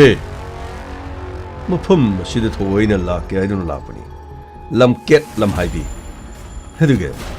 ꯅꯪꯒꯤ ꯅꯕꯨꯛꯆꯦꯟ ꯑꯣꯟꯅꯅꯕꯒꯤꯗꯃꯛꯇ ꯂꯥꯏꯔꯕ ꯂꯝꯖꯥ ꯐꯤꯂꯝꯗ ꯂꯤꯂꯥ ꯗꯔꯃꯥꯗ ꯇꯧꯕꯗꯣ ꯉꯥꯏ ꯐꯤꯂꯝꯗ ꯂꯤꯂꯥ ꯗꯔꯃꯥꯗ ꯂꯥꯏꯔꯕ ꯃꯤ ꯎꯕꯗ ꯄꯤ ꯌꯥꯝ ꯇꯥꯕꯅꯤꯅꯦ ꯑꯗꯨꯒ ꯅꯥꯇꯩ ꯆꯥꯗꯕ ꯃꯤ ꯄꯣꯛꯄꯗꯒꯤ ꯃꯔꯥꯏꯕꯛ ꯊꯤꯖꯔꯛꯂꯕ ꯃꯗꯨꯒꯨꯝꯕ ꯎꯕꯗꯣ ꯃꯌꯥꯝ ꯌꯥꯝ ꯀꯞꯄꯅꯤ ꯑꯗꯨꯒꯅꯦ ꯑꯉꯥꯎꯕ ꯑꯐꯩꯕ ꯐꯤꯖꯦꯠ ꯐꯤꯒꯥꯏ ꯁꯦꯠꯄ ꯀꯌꯥ ꯎꯕꯗꯁꯨ ꯌꯥꯝꯅ ꯀꯞꯄꯅꯤ ꯀꯞꯇ꯭ꯔꯥ ꯌꯥꯝ ꯀꯞꯄꯅꯤ ꯌꯥꯝ ꯅꯨꯡꯁꯤꯕ ꯑꯗꯨꯕꯨ ꯑꯁꯦꯡꯕꯗꯗꯤ ꯐꯤꯂꯝ ꯂꯣꯏꯔꯒ ꯊꯣꯛꯂꯛꯄꯗ ꯀꯩꯊꯦꯜꯗ ꯎꯕꯗ ꯑꯉꯥꯎꯕ ꯑꯃꯠꯇ ꯎꯕꯗꯅꯦ ꯃꯈꯨꯠꯇ ꯄꯥꯏꯕ ꯂꯨꯄꯥ ꯆꯞꯄꯤ ꯑꯃ ꯐꯥꯎꯕ ꯑꯉꯥꯎꯕꯗ ꯄꯤꯗꯕꯅꯤ ꯑꯗꯨꯒ ꯂꯥꯏꯔꯕ ꯀꯌꯥ ꯂꯩꯔꯤꯕꯁꯤꯡ ꯑꯗꯣ ꯃꯗꯨ ꯎꯕꯗ ꯐꯤꯂꯝꯗꯗꯤ ꯀꯞꯇ꯭ꯔꯥ ꯍꯦꯔꯣꯅꯒ ꯂꯥꯏꯔꯕ ꯑꯣꯏꯕꯗ ꯀꯞꯇ꯭ꯔꯣ ꯅꯣꯏ ꯀꯞꯄꯝꯒꯅꯤ ꯃꯗꯨꯒꯤ ꯑꯁꯦꯡꯕ ꯂꯥꯏꯔꯕ ꯎꯕꯗꯗꯤꯅꯦ ꯅꯈꯣꯏ ꯀꯅꯥꯁꯨ ꯀꯞꯄꯣꯏ ꯅꯪꯅ ꯇꯧꯔꯤꯁꯤꯅ ꯐꯤꯂꯝꯗ ꯀꯞꯄ ꯑꯗꯨꯒꯨꯝꯅ ꯑꯁꯦꯡꯕ ꯇꯥꯏꯕꯪꯁꯤꯗ ꯊꯣꯛꯂꯛꯇꯅ ꯅꯪ ꯀꯞꯁꯟ ꯇꯧꯁꯟꯅꯔꯒ ꯅꯪꯒꯤ ꯅꯊꯃꯣꯏꯗꯨ ꯄꯦꯟꯅꯅꯕ ꯃꯥꯅ ꯅꯪꯒꯤ ꯅꯊꯃꯣꯏ ꯑꯣꯟꯅꯅꯕ ꯀꯔꯤ ꯇꯧꯏ ꯀꯔꯤ ꯇꯧꯒꯦ ꯍꯥꯏꯕ ꯅꯪꯅ ꯃꯐꯝ ꯑꯁꯤꯗ ꯂꯩꯔꯤꯁꯤ ꯃꯥꯅ ꯀꯧꯕ ꯅꯠꯇ꯭ꯔꯣ ꯃꯥꯅ ꯀꯧꯕꯅꯤ ꯍꯥꯏꯌꯨꯅꯦ ꯃꯥꯅ ꯀꯧꯕꯅꯤ ꯍꯥꯏꯕꯗꯨ ꯅꯆꯤꯟ ꯑꯃꯨꯛꯇ ꯍꯥꯏꯌꯨꯅꯦ ꯄꯥꯕꯨꯡ ꯃꯥꯅ ꯀꯧꯕ ꯅꯠꯇꯦ ꯑꯩꯅ ꯂꯥꯛꯀꯦꯅ ꯂꯥꯛꯄꯅꯤ ꯀꯔꯤꯒꯤ ꯅꯪꯅ ꯂꯥꯛꯀꯦ ꯍꯥꯏꯅ ꯂꯥꯛꯄꯅꯤ ꯍꯥꯏꯔꯤꯁꯤꯕꯨ ꯀꯔꯤꯒꯤꯅꯣ ꯍꯥꯏꯕ ꯅꯪꯒꯤ ꯅꯊꯃꯣꯏ ꯑꯣꯟꯅꯅꯕ ꯑꯩꯅ ꯃꯥꯕꯨ ꯈꯔ ꯋꯥꯔꯛ ꯋꯥꯇꯦꯝꯈꯤꯕꯗꯨꯗ ꯅꯪꯉꯣꯟꯗ ꯃꯥꯅ ꯃꯐꯝ ꯑꯁꯤꯗ ꯂꯥꯛꯑꯣ ꯍꯥꯏꯅ ꯍꯦꯛꯇ ꯍꯥꯏꯈꯤꯕ꯭ꯔꯣ ꯀꯔꯤꯁꯨ ꯈꯪꯖꯗꯕ ꯏꯆꯥꯅꯨꯄꯤ ꯑꯁꯤꯕꯨ ꯊꯦꯝꯃꯒ ꯃꯐꯝ ꯑꯁꯤꯗ ꯂꯥꯛꯅꯅꯕ ꯃꯥꯅ ꯁꯤꯜꯂꯤꯕꯅꯤ ꯀꯌꯥꯗ ꯉꯝꯈ꯭ꯔꯕꯅꯣ ꯍꯥꯏꯕ ꯁꯤꯅꯤꯅꯦ ꯂꯥꯏꯔꯕ ꯆꯨꯗꯠꯅꯕꯁꯤꯡꯁꯤ ꯁꯤꯕ ꯅꯥꯕ ꯀꯤꯕ ꯅꯠꯇꯦ ꯍꯥꯏꯅ ꯍꯥꯏꯔꯤꯁꯦ ꯃꯈꯣꯏꯗꯤ ꯄꯨꯟꯁꯤ ꯃꯥꯡꯉꯁꯨ ꯌꯥꯕ ꯊꯋꯥꯏ ꯃꯥꯡꯉꯁꯨ ꯌꯥꯕ ꯀꯔꯤꯁꯨ ꯅꯠꯇꯕ 뚜밋 깡구마 타로이 아무구마네바 ꯃꯈꯣꯏꯗꯤ ꯃꯁꯥꯒꯤ ꯄꯨꯟꯁꯤꯕꯨ ꯃꯃꯜ ꯂꯩꯇꯕ ꯑꯗꯨꯒ ꯃꯁꯥ ꯈꯛꯇꯒꯤ ꯈꯟꯕꯗ ꯁꯤꯔꯁꯨ ꯌꯥꯕ ꯆꯪꯂꯁꯨ ꯌꯥꯕ ꯃꯥꯡꯂꯕꯁꯨ ꯃꯈꯣꯏꯗꯤ ꯀꯔꯤꯁꯨ ꯃꯥꯡꯒꯗꯕ ꯅꯠꯇꯦ ꯇꯣꯡꯂꯒꯅ ꯏꯆꯥ ꯅꯨꯄꯤ ꯑꯁꯤ ꯂꯧꯔꯒ ꯅꯨꯡꯉꯥꯏꯅ ꯈꯣꯡꯒ꯭ꯔꯥꯏ ꯅꯤꯛꯇꯨꯅ ꯆꯥꯗꯨꯅ ꯊꯛꯇꯨꯅ ꯂꯩꯒꯦ ꯍꯥꯏꯕꯁꯤꯅꯤ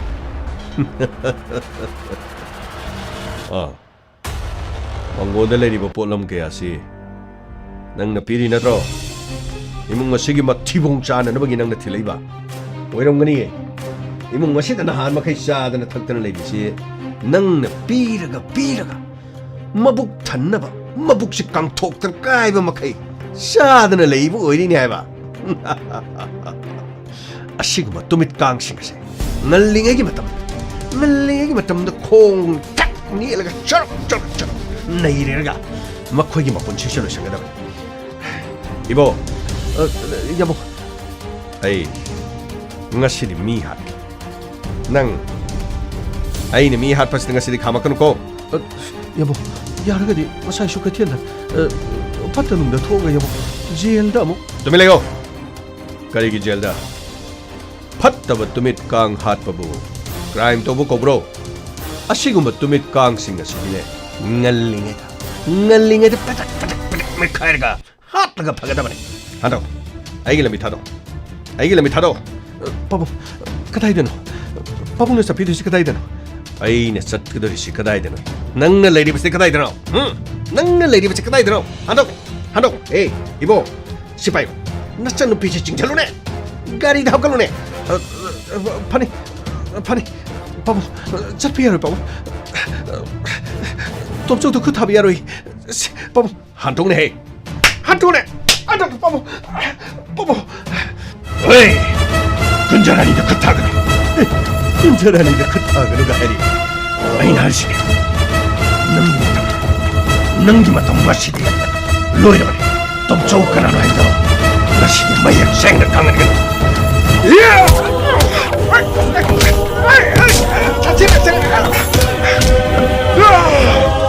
근절하니도 그 타봐 아이나 할라면 해도는 갖고 있는 담아가 아이고 한다 이게 이거 에이 욕먹 다들 락두나 이거 푸바 때려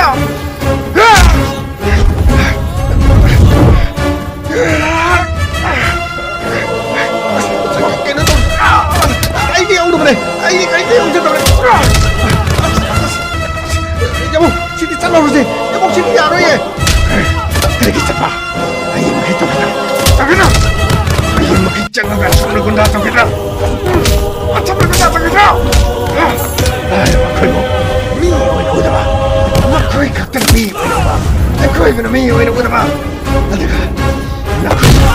나거이 잉리바 분치에 드는 분치니 칸마 거이게 분치에 스으로 풀와 풀금나 또이 까무 칸마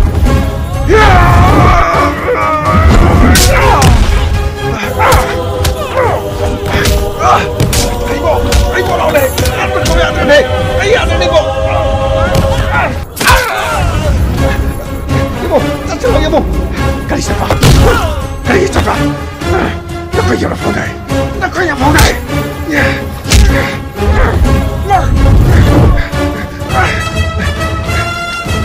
따보시 따리시 타도시 나오네 이보 나오네 까리도 털어내 나오네 찔러시 나오네 신가리도 털어내 여보 하는 가리도 가급이었지 에이 넌 깨더리 넌 치찰로 넌 좀더 치찰로 할지네 넌 좀더 나오는 강이라 넌 좀더 치찰로 여보 마좀 락자는 아이코야 하는 사람한테 여보 치찰로 여보 지금 뭐입니까 아이 떠오르 하네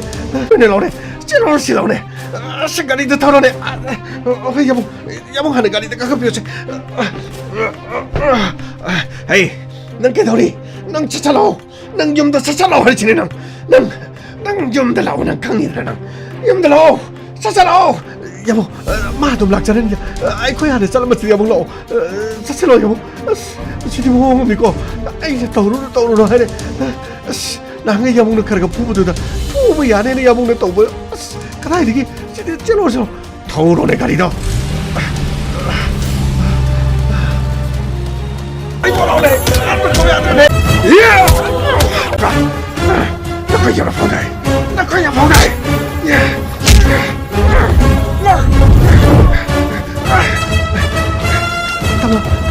따모 씨부 따르시 따모 타도시 따모 씨 라오네 이모 라오네 까리도 털어내 라오네 찌러시 라오네 신가리도 털어내 야봉하는 가리도 가급이었지 에이 넌 깨더리 넌 차차라오 넌 좀더 차차라오 할지네 넌 좀더 라오 넌 강이라 넌 좀더 라오 차차라오 여보 마좀 락자는데 아이코야 하네 잘라면서 여보 라오 차차라오 여보 지금 뭐 믿고 이제 떠오르러 하네 나는 여보는 가르가 부부도다 부부야 내는 여보는 또 뭐 그래 이게 찔러서 떠오르네 가리다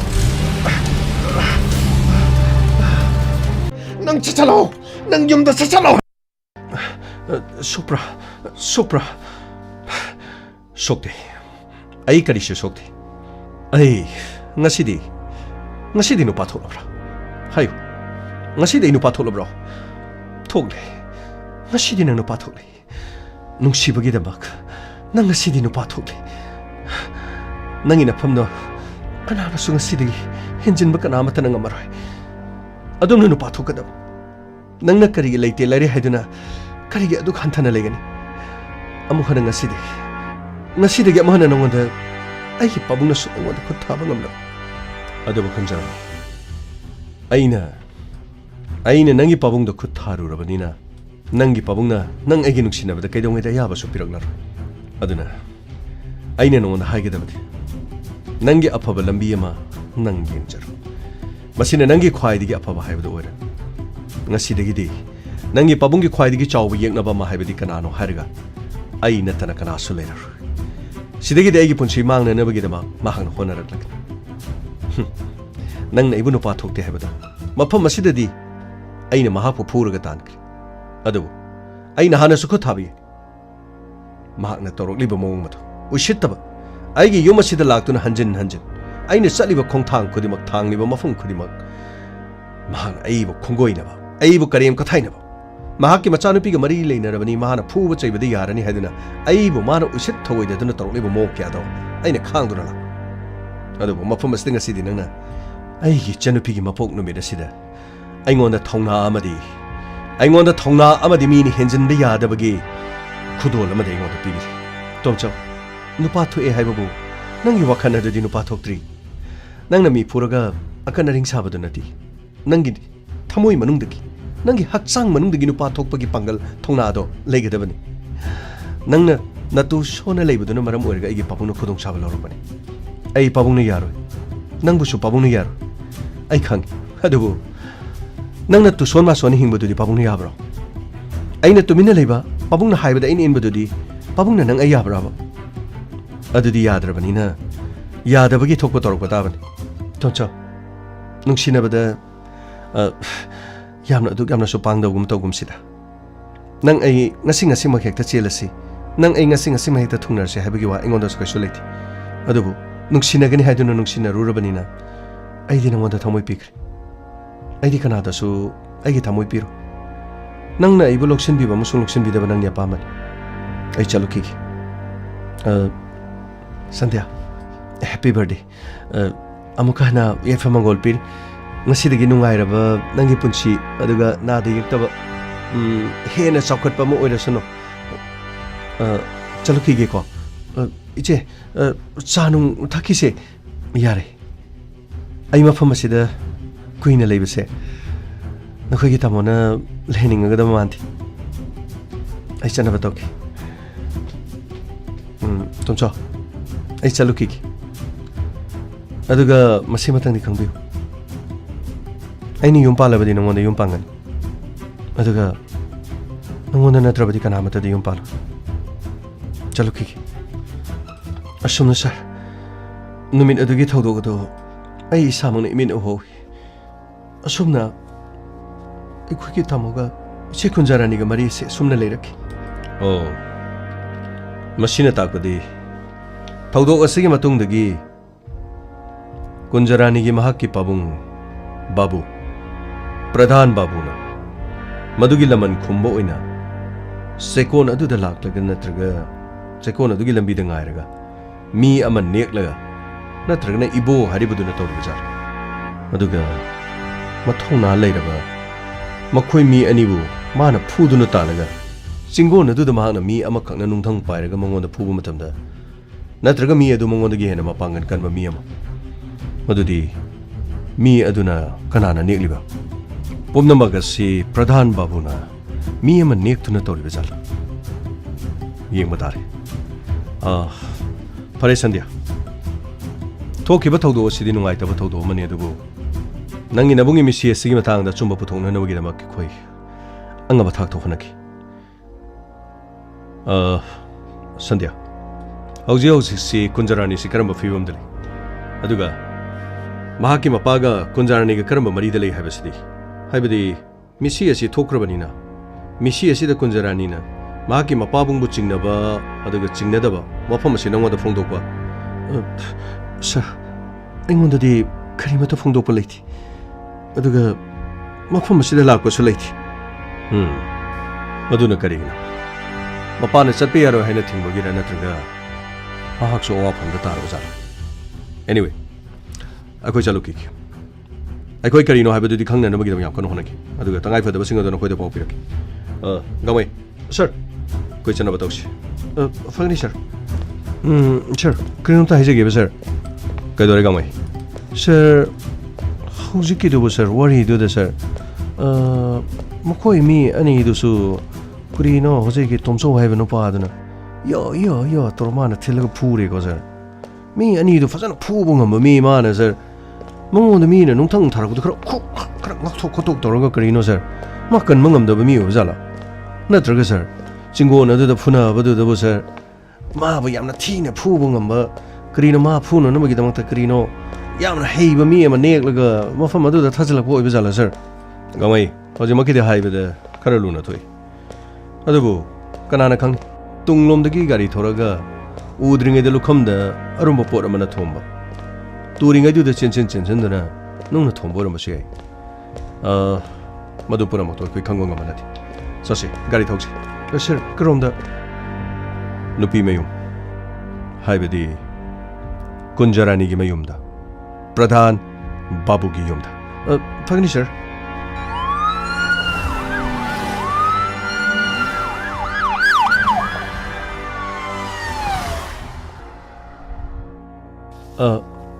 ꯇꯗ ꯑꯝꯇ ꯆꯪꯖꯔꯛꯀꯦꯕ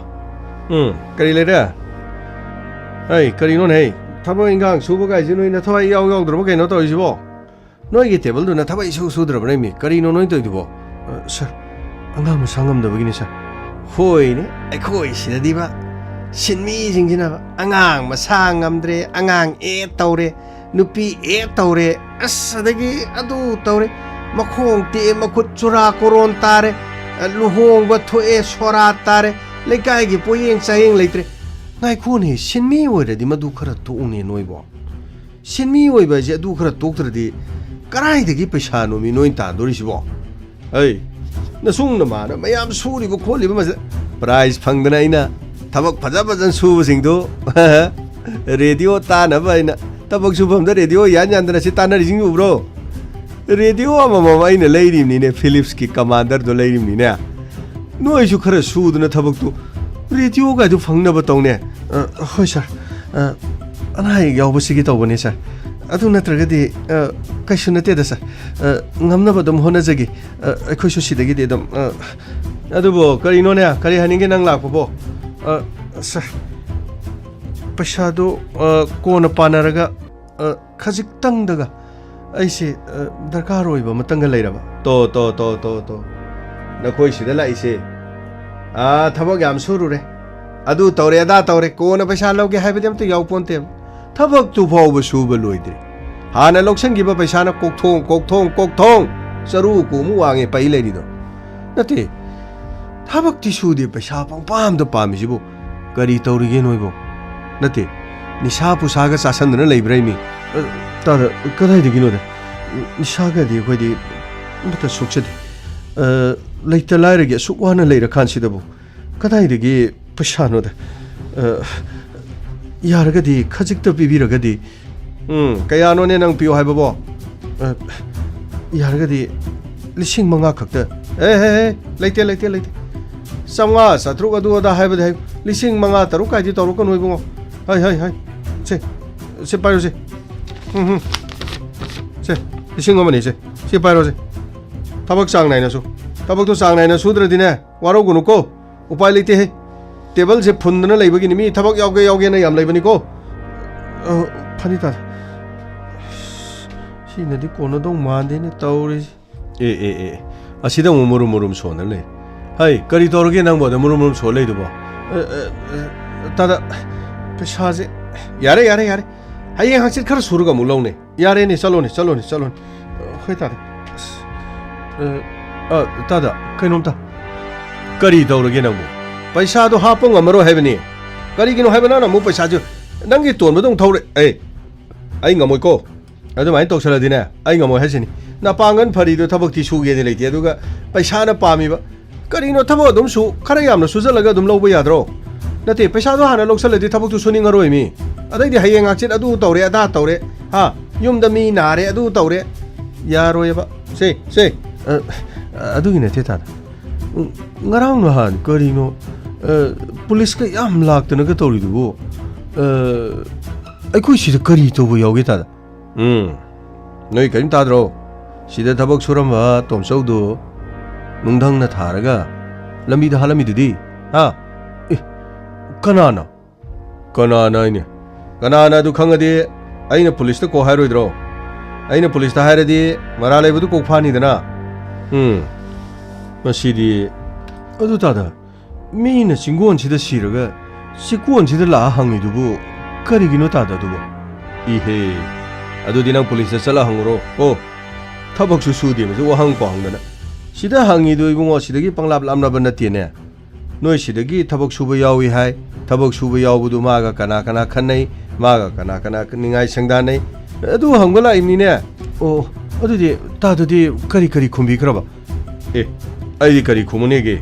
마디 시대 까람 카나데 마디 시대 타박 추버수 파이 아두가 카이노 라이르바 마사니 마마로 크라비가 마산 누피가 레시니드나 아두데 헤나 까리 하루니 노이부 우브라네 시다 마부 까나 카나부 우게바 응? 우데? 아두 카이무 우데? 아두니네 코이주 까리무 우데네 아두 노이 시대 타박 수리버싱 마얌 라이싱다 이나 로이나 까우르 미팅 아이나 하이그람 마얌 타박 수드링에다 마파 마시다 카나 차이나바 야우바 아두가 마하카 누가이네다 카나 레이 मधु खंग लेरदी ममिंग था हाइरोदना इना हाइग्रम हुजी फावबदी कनाम लाक्तरी नंगना खंग लेरगना खना सेनबे यावखिबा मीगा लेरदी निंगसंगा खरा हाइरो मागी मिसिदु नुगाइते मरमदी कनाना खंगनी एकोइ सिदैदा खना सेनबे यावखिबा मी लेबा नत्रगना चेकोसदगी थोखरगा लंबीदगा खना सेनबे यावखिबा मी मधु लेरगदी पुलिस को हाइनिदना मरा लेबा मी तो को फालगा दंदी पीखर लोरेदना कना खंगनी ꯑꯩꯈꯣꯏ ꯖꯣꯈꯣꯏ ꯏꯔꯛꯁꯤꯗ ꯑꯗꯨꯒꯨꯝꯕ ꯃꯤꯗꯨ ꯂꯩꯔꯕ ꯅꯠꯇ꯭ꯔꯒ ꯑꯗꯨꯃꯥꯏꯅ ꯇꯧꯗ꯭ꯔ ꯃꯤꯗꯨ ꯅꯨꯡꯗꯪ ꯊꯥꯗ ꯍꯥꯜꯂꯛꯑꯗꯤ ꯀꯔꯤ ꯁꯦꯔꯤꯌꯦꯜ ꯀꯤꯂꯔ ꯒꯥꯏꯗꯣ ꯑꯗꯨꯒꯤ ꯇꯥꯏꯞꯇꯨꯗ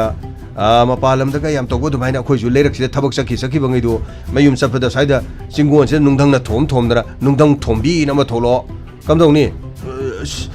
ꯇꯥꯗ ꯀꯤꯔꯦꯗ ꯆꯥꯗ ꯍꯌꯦꯡꯒꯩꯗꯤ ꯊꯕꯛ ꯁꯨꯕ ꯂꯣꯏꯔꯒ ꯉꯟꯅ ꯃꯌꯥꯝꯒ ꯆꯠꯈꯤ ꯇꯥꯔꯦ ꯇꯧꯔꯤꯁꯤ ꯌꯦꯡꯉꯨꯅꯤ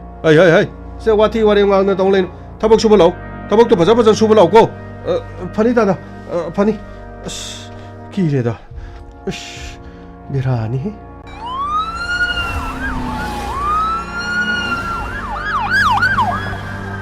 욕설래 가모 파니 샷 꼼실라 너 산도스 러 sir Call details record su mi atopa wari sana bagi su thoina lei location gi mayam ase su matang sida mai pak tragadi amam ta thigar pado phani sir am to go mi lebi bro yum sibo mi lebi bro kana hai besi bu krino ꯑꯩꯈꯣꯏꯅ ꯁꯦꯠꯂꯤꯕ ꯗ꯭ꯔꯦꯁꯁꯤ ꯕꯦꯟ party ꯃꯥꯟꯕ꯭ꯔꯣ ꯁꯤꯗ ꯌꯦꯞꯂꯤꯕ ꯅꯣꯡꯃꯩ ꯁꯤꯗ ꯄꯥꯏꯔꯤꯕ ꯁꯤ ꯀꯔꯤ ꯇꯧꯕꯁꯦ ꯑꯩꯈꯣꯏ ꯕꯦꯟ ꯄꯥꯔꯇꯤ ꯃꯥꯟꯕ꯭ꯔꯣ ꯑꯣꯖꯥ ꯀꯔꯤꯅꯣ ꯅꯪ ꯍꯥꯏꯗꯨꯕꯣ ꯀꯔꯤ ꯂꯣꯟꯅꯣ ꯅꯪ ꯍꯥꯏꯗꯨꯕꯣ ꯀꯔꯤꯅꯣꯅꯦ ꯃꯥ ꯇꯧꯁꯤꯕꯣ ꯁꯣꯝꯂ ꯄ꯭ꯔꯙꯥꯟ ꯕꯥꯕꯨ ꯍꯥꯏꯔꯤꯁꯦ ꯍꯪꯉꯒ ꯆꯪꯕꯤꯔꯛꯄ ꯅꯠꯇ꯭ꯔꯣ ꯄ꯭ꯔꯙꯥꯟ ꯕꯥꯕꯨꯒꯤ ꯌꯨꯝꯗ ꯆꯪꯉꯛꯄ ꯑꯣꯏꯔꯒꯗꯤ ꯃꯐꯝꯁꯤꯡ ꯑꯗꯨ ꯅꯠꯇ꯭ꯔꯒꯅ ꯀꯅꯥ ꯀꯅꯥ ꯍꯪꯕꯤꯒꯗꯕꯅꯣ ꯑꯩꯈꯣꯏ ꯑꯇꯩ ꯂꯝꯕꯤꯗꯤ ꯈꯪꯗꯦ ꯀꯅꯥ ꯊꯤꯕꯤꯔꯛꯄꯅꯣ ꯁꯣꯝꯗꯤ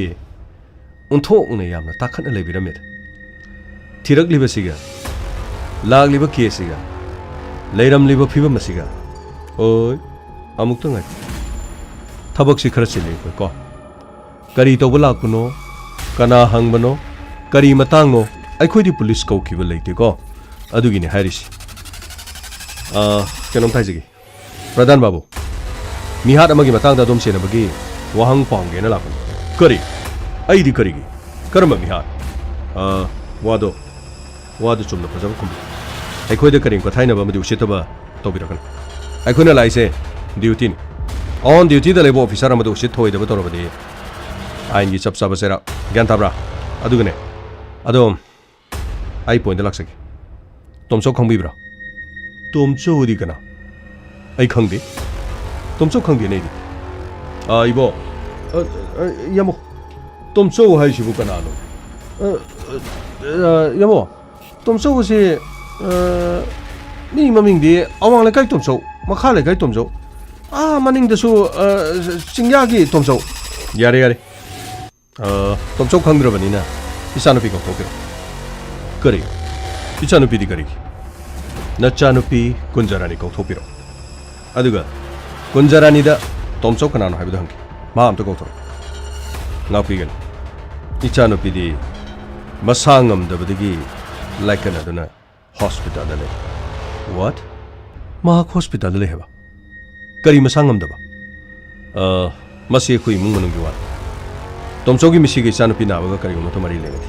ꯑꯣ ꯇꯣꯝꯆꯧꯒꯤ ꯃꯤꯁꯤ ꯍꯥꯏꯁꯤꯅꯗꯤ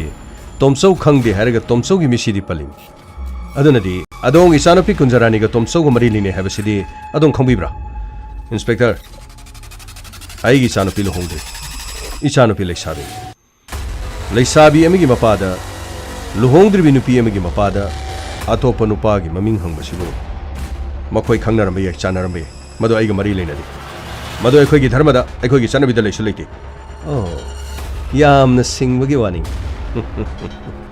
ꯑꯗꯨꯗꯤ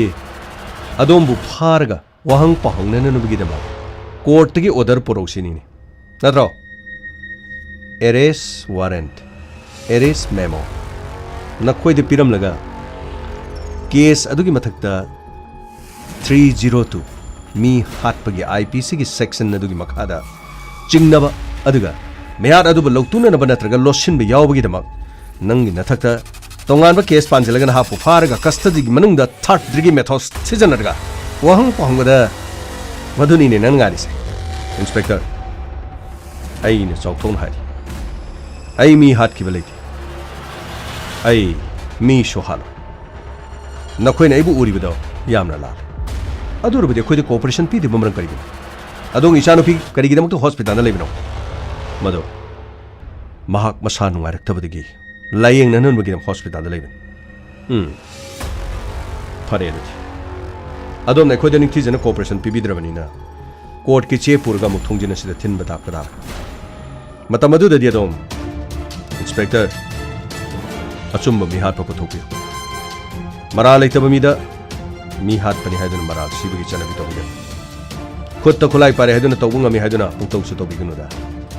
ꯃꯆꯥꯅꯨꯄꯤ ꯄꯣꯛꯄ ꯍꯥꯏꯕꯁꯦ ꯊꯃꯣꯏ ꯁꯣꯟꯕ ꯉꯥꯛꯇꯅꯤ ꯃꯆꯥꯅꯨꯄꯤꯕꯨ ꯐꯍꯟꯅꯤꯡꯗꯕ ꯃꯃꯥ ꯃꯄꯥ ꯀꯅꯥꯁꯨ ꯂꯩꯔꯝꯃꯣꯏ ꯑꯗꯨꯒ ꯑꯩꯉꯣꯟꯗ ꯑꯇꯣꯞꯄ ꯍꯪꯒꯗꯕ ꯋꯥꯠꯂꯤꯕ꯭ꯔꯥ ꯑꯩ ꯊꯕꯛ ꯈꯔ ꯐꯅꯤ ꯑꯗꯨꯗꯤ ꯑꯩꯈꯣꯏ ꯑꯃꯨꯛ ꯆꯠꯆꯔꯨꯈꯤ ꯑꯩꯈꯣꯏꯅ ꯀꯧꯔꯛꯄ ꯃꯇꯝꯗ ꯁꯣꯏꯗꯅ ꯄꯨꯂꯤꯁ ꯁ꯭ꯇꯦꯁꯟꯗ ꯂꯥꯛꯀꯗꯕꯅꯤ ꯑꯗꯨꯅ ꯃꯔꯥꯜ ꯁꯤꯕꯒꯤ ꯆꯠꯅꯕꯤ ꯇꯧꯕꯤꯒꯅꯨ ꯑꯁ ꯀꯔꯤꯅꯣꯅꯦ ꯁꯤꯒꯤ ꯅꯨꯄꯥꯁꯤꯕꯨ ꯁꯥꯔ ꯃꯥꯒꯤꯁꯤꯕꯨ ꯇꯥꯈꯠꯀꯦ ꯌꯥꯎꯅ ꯇꯥꯈꯠꯂꯤꯔ ꯁꯤꯕꯨ ꯃꯥꯅ ꯇꯧꯔꯤꯁꯤꯕꯨ ꯑꯁ ꯐꯨꯅꯤꯡꯕꯅ ꯃꯔꯦꯡ ꯆꯠꯂꯤꯗ ꯁꯥꯔ ꯑꯁꯤ ꯃꯈꯨꯠ ꯄꯥꯏꯔꯒ ꯑꯗꯨꯝ ꯁꯣꯔ ꯆꯤꯡꯉ ꯒꯥꯔꯤ ꯃꯅꯨꯡꯗ ꯍꯥꯞꯆꯜꯂꯒ ꯑꯗꯨꯝ ꯅꯦꯠꯄ ꯀꯥꯎꯕ ꯊꯤꯠꯄ ꯇꯧꯔꯒ ꯁꯥꯔ ꯑꯗꯨꯝ ꯋꯥꯍꯪ ꯄꯥꯡꯕ ꯌꯥꯔꯣꯏꯗ꯭ꯔꯣ ꯁꯥꯔ ꯉꯝꯃꯩ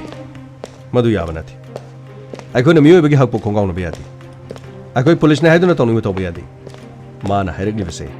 ꯄꯨꯂꯤꯁꯅ ꯀꯗꯥꯏ ꯐꯥꯎꯕ ꯀꯔꯤ ꯇꯧꯕ ꯌꯥꯏ ꯇꯧꯕ ꯌꯥꯗꯦ ꯍꯥꯏꯕ ꯈꯪꯉꯒ ꯍꯥꯏꯔꯛꯂꯤꯕ ꯑꯆꯨꯝꯕꯅꯤ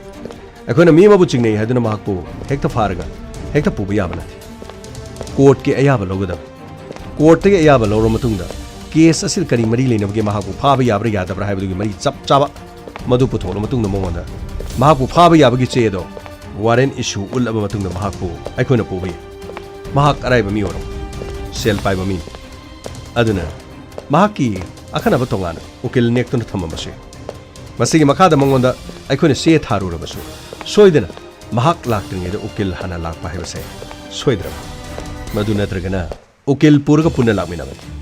ꯑꯁ ꯁꯥꯔ ꯃꯁꯤ ꯃꯥꯒꯤ ꯃꯑꯣꯡꯁꯤꯗꯤ ꯁꯥꯔ ꯈꯣꯏꯗꯧꯗꯣꯝ ꯁꯥꯎꯒꯠꯂꯦꯗ ꯁꯥꯔ ꯀꯔꯤꯅꯣ ꯑꯁ ꯃꯤꯒꯁꯦ ꯀꯔꯤꯅꯣ ꯀꯔꯤꯝꯇ ꯎꯗꯕꯒꯤ ꯃꯑꯣꯡꯅꯤꯅꯦꯀꯣ ꯃꯁꯤꯗꯅꯤꯅꯤ ꯉꯁꯥꯏꯒꯤ ꯋꯥꯔꯤꯗꯣ ꯑꯩꯈꯣꯏꯅ ꯇꯥꯕꯗ ꯁꯥꯔ ꯀꯔꯤ ꯇꯣꯝꯆꯧ ꯍꯥꯏꯕꯗꯨꯅ ꯈꯥꯡꯗꯅ ꯃꯥꯅ ꯁꯨꯝ ꯂꯩꯔꯝꯃꯒ ꯃꯃꯩ ꯊꯪꯗꯗꯤ ꯌꯥꯗꯗꯅꯀꯣ ꯍꯨꯋꯥ ꯍꯧ ꯍꯋꯥ ꯍꯧ ꯇꯧꯕꯗꯣ ꯃꯁꯤꯅꯤ ꯃꯃꯥꯏ ꯃꯃꯤꯠꯁꯦ ꯑꯩ ꯎꯕꯗ ꯊꯤꯟꯅꯤꯡꯕ ꯑꯃ ꯌꯥꯎꯏꯅꯦ ꯁꯥꯔ ꯒꯃꯩ ꯑꯩꯈꯣꯏ ꯍꯧꯖꯤꯛ ꯃꯍꯥꯛ ꯃꯔꯥ ꯂꯩꯔꯦ ꯍꯥꯏꯕ ꯆꯞ ꯆꯥꯅ ꯈꯪꯗ꯭ꯔꯦ ꯃꯤꯍꯥꯠ ꯑꯁꯤ ꯃꯍꯥꯛꯅ ꯄꯥꯡꯊꯣꯛꯀꯦ ꯍꯥꯏꯕꯁꯨ ꯑꯩꯈꯣꯏꯅ ꯈꯪꯕ ꯉꯝꯗ꯭ꯔꯦ ꯍꯧꯖꯤꯛ ꯑꯩꯈꯣꯏꯅ ꯀꯔꯤꯒꯨꯝꯕ ꯀ꯭ꯂꯨ ꯑꯃꯠꯇꯁꯨ ꯐꯪꯕ ꯅꯠꯇ꯭ꯔꯦ ꯍꯧꯖꯤꯛ ꯄꯤꯔꯤꯕ ꯋꯥꯐꯝ ꯑꯁꯤꯗꯤ ꯃꯆꯟꯅꯨꯄꯤ ꯁꯟꯙ꯭ꯌꯥꯅ ꯄꯤꯔꯛꯄ ꯋꯥꯐꯝ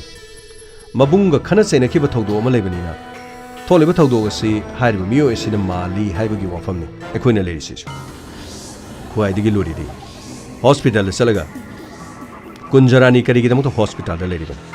ꯑꯗꯨꯒ ꯀꯨꯟꯖꯔꯥꯅꯤ ꯒ꯭ꯌꯥꯟ ꯇꯥꯔꯤꯕ꯭ꯔꯥ ꯒ꯭ꯌꯥꯟ ꯇꯥꯗ꯭ꯔꯒꯅ ꯀꯔꯤꯒꯤ ꯒ꯭ꯌꯥꯟ ꯇꯥꯔꯒꯅ ꯋꯥꯔꯤ ꯁꯥꯟꯅꯕ ꯇꯥꯕ ꯃꯥꯅ ꯍꯣꯁꯄꯤꯇꯥꯜꯗ ꯂꯩꯔꯤꯕꯁꯤ ꯀꯔꯤ ꯃꯔꯝꯒꯤꯗꯃꯛꯇꯅꯣ ꯃꯍꯥꯛꯀ ꯅꯨꯡꯁꯤꯅꯖꯕ ꯇꯣꯝꯆꯧ ꯂꯩꯇꯕꯗꯒꯤ ꯍꯨ ꯊꯛꯂꯤꯕ꯭ꯔꯥ ꯅꯠꯇ꯭ꯔꯒꯅ ꯅꯝꯗꯨꯅ ꯍꯨ ꯄꯤꯊꯛꯂꯤꯕ꯭ꯔꯥ ꯅꯠꯇ꯭ꯔꯒꯅ ꯂꯥꯛꯂꯦ ꯂꯥꯛꯂꯦ इंस्पेक्टर तैयार तैयार तैयार लाकले लाकले लाकले लाकले इंस्पेक्टर तैयार तैयार तैयार उठना बा Kanbina ba. Thank you, sir. Welcome. Uthana ba. Kanbina ba. Inspector. Tayar, tayar, tayar. Lakle, lakle.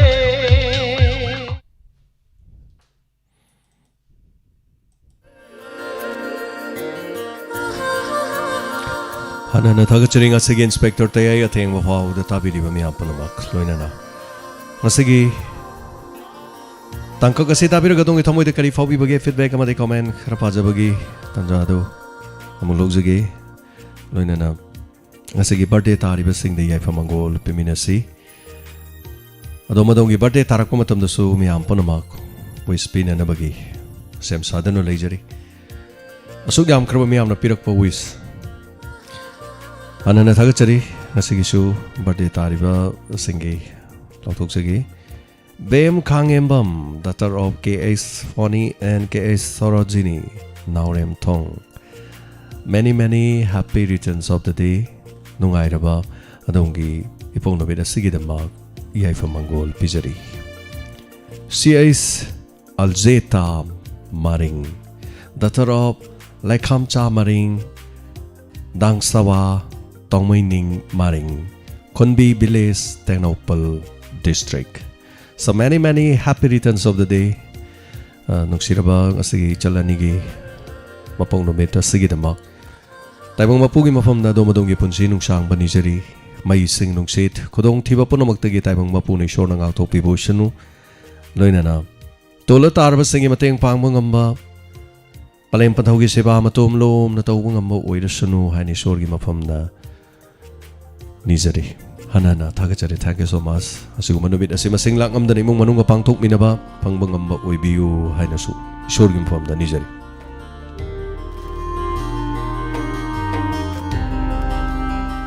ngasigi tangka kasi tabi raga dong ithamoy de kari fawi bage miyamna khanbada kanana mihat asi sa thabo oiramba yabage haibadu guest tobiu wari sigi makha soidena taminarga haitare adaga Bimola Narim Tagachari happy birthday to all Tapire Lokendra Marang Them Pradhan City Pura Ayaba Pradhani Lokendra Marang Them Chumbane Ingalai Chanu Sir James Punsi Pandam Leibi Dabra na haibire Karino Ingalai Chanu haibire se Punsi ki Pandam de Punsi di Hingmani Punsi di Kathokpani Punsi di Hingminabani Punsi haibasidi Aruba Ichel Gumani Adubu Punsigi khongchat tamlambadi aina khanbana ma oirakpana ma oidaba sunate ngalai chanu kari wafam no thorom sig oina ri leina no ina hangbiu Ranjita Kaisam Thagachari happy birthday to all natapire Ranibla Lesang Them Thagachari happy birthday Binota Khetri Thagachari Janita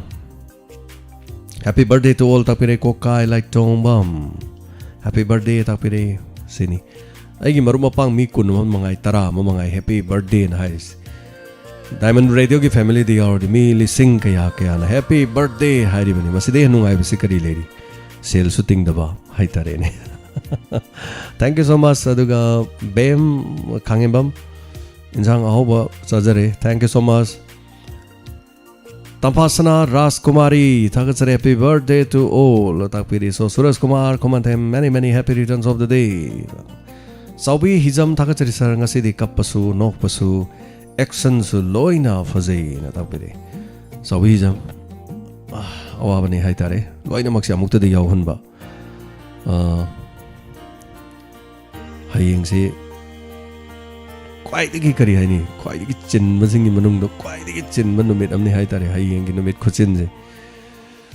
Ayupung drama to the Gitoroma, Topatoro Mama, Pung Amakai the Getopatoro Mama, Pung Mari the Getopatoro Mama, Numidangi Pung Tari Nipan the Getopatoro Mama. So, Matang Haitari Nico. Asigi, Wari Yana Faze, Sarvo Hanana. Thagachari na Takpiri Ranjana Sarang Them Thagachari hayeng gi khanmada hojikte me tha sare haitare so hayeng si serial si lei roidra na pakhat pa me am sudum isanda lei haitare dubu yana badin mohna jage Koman Them Rajen Thagachari happy birthday na Takpiri Asa Pongsumbam Thagachari sir isai tharak pa kauni hari sai di inspector tayai gi serious ni na tayai ski manung da sakpi sai ngak da dum thare so idin thajagi sei amani di thengmada nungsibiba mayam panumagi topa maton sing Thagachari sir episode khodimak wari se haninga litana nungai sir Thagachari da pire Thagachari aton Vishwanath Lampalapam happy born day to all tapire ibem saning thojam Thagachari wari loi kiba khanghauti Thagachari na tapire Thagachari Payal Nongthombam happy birthday tapire Thagachari Binota Khetri Binodini Komdram Sir ngasi wari nungai aduga happy birthday na Takpiri K Sarat Maitei yana fazai sir ngasi wari sen Takpiri Thagachari K Sarat Maitei asi live amuk yawi ba nawbagi sham sir te ai se kuiro ga wari leirak ta badi tokraga kari habirino leirak ta badi tokraga hana fazabra Hungry. So Thagachari, thank you so much. Hana Tokchom inaw sir ngasi wari ang nafazay ang nungai rekan na loisin kre tapire. So hayeng lady hayeng giso ay tare ngasi giso 50 ga minute kara dum heli adum sangi se aduna bigyarani sogol sem Thagachari sir wari ang nafazay sak na loisin kre na tapire. Yes hayeng gi saksa matungi amok thamjari soideng amdana ba miyam gi dama hona jagi hayengi amna chenbanu mina mora so ai tare hayeng si pung krangan ba maga kra theng ba maga na di hai bai tare do theng ba jida ina theng ba se lamsang da hai bor male pung mari da arapti da lila pung mari de manga taruk to loiba tare te yoba nipan da hoba mapan tara yum da lakba tramathoi makai digi hobo sine in Paris so hari sidi pungpam soirak taraga digi khan madani matha sabado sini chilla nungai basu lei chilla wa basu lei पाखꯠपसु लई हाइतारे सो thank you so much ma'am हाइपेतन खंगनजबनी नुक्सिबिबा ma'am family दा अदु संजनब्रम तोंबिशना तयai wari se yamna nungai na takpiba thagachari ranjita kaisam wari yamna fazai sir na takpire thank you so much loina fazai ngaktani habiba tampha amarjit sana sam thagachari ngasi di tabada yamna nungai khre gangmai amo nungai bane na takpire thagachari chanjan kumari thank you so much Alice Penau babu do yamna nuksi di yamna mali fattaba sabado cinema yeng luraga angau ba amata nungsi hai lepas pide yamna fazai wai se na takpire so many Alice Penau cinema yeng luraga koi film da angau bodo kaiku na koi itau kaiku na angau sa yam nungsi bane thola angau jam nungsi dina thola kan da lambi da angau do koi kasum tau de kasum pining dam ne aduna kari hai tare film da di lai ra ba jam nungsi dina koi tau ko kol na lai ra sa di man bane dak pham na ga nungsi bane ba thola ga di lai ra ba nungsi ba di leite na thoina anyway lai ra ba di yek na ba di natte tola tar ba khudong cha da ba si min no no famoi dana pakta pakte tau thorok pada machu ta gan de leijadabanina migi sokpamoi haitare anyway lairaba pap nate lairaba di kokhan bai yai diabetes kum nate haitare so ra sana thoi thagachari 1.8k thank you so much mi lising amaga chamri songa chatru umadi dum live ta nungsi biduna leiraban thagachari yamna thorom sida haitare du nongalaga tabiba mi lising nifu yankai humpu haitare so run days lokrapam thank you so much stay any for hena ta phirakpa aduga goben common thagachari amba wari yam nungai pradhan babu gi sakku kak tudi thagachari managa minister go already come doba yes rani bala lai sangte sar ngasigi tayai program gangmai yam fazai na thagachari so I birakpa samendra higurujam thagachari kaka samendra thank you so much aigi cousin ne hai tare koi gi family thagachari thank you janita lefrakpom se vinota thagachari ranjita kaisham sanatombi koi jam na kaubiri so sahid khan thagachari md sahid khan ko kai luk tongbam tayai di adom tai nungai na takpire so ko kai thank you so much punsiba no my team sir diamond radio mana pungliba lekhal Ningtina lai sat tam li bale ko lamani na ta pede thank you so much Binota Khetri na tampa daina hawai bam pail nong thombam ibung inspector tayai no gi nongai be helakli na ta pede pail thagachari nungsi biba support to biba mayam thank you so much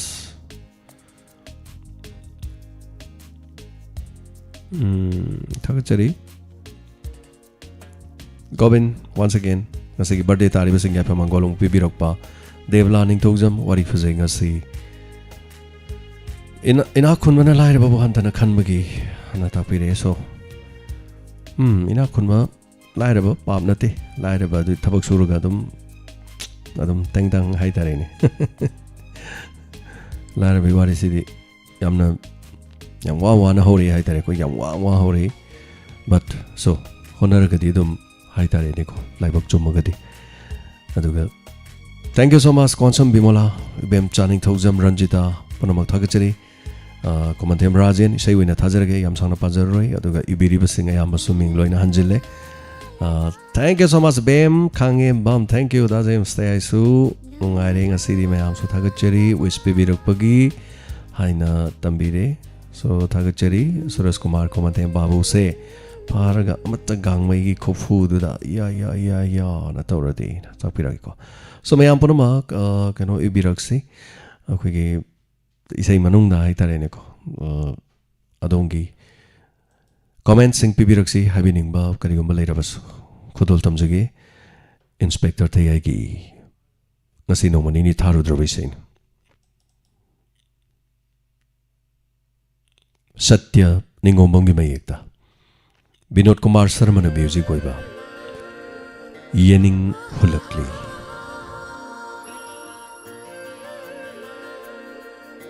Isai asigi tune amadi khonjel da ishamak Khudol tamjari tabiri ba miyam punamakta Kathokzari dedicate tawzari athengba hing asida radio da tabiriba khosem live da tabiriba madi YouTube da tabiriba Manipur online radio da tabiriba pomnuma ai gita muse nangi nungsi satam urubada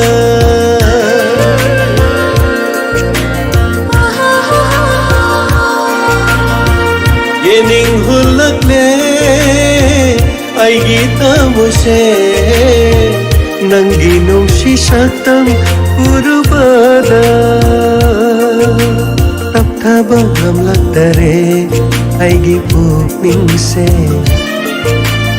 athabang hamlaktare aigi wakhalse nangi saktamna yakai hallare nangi saktamna yakai hallare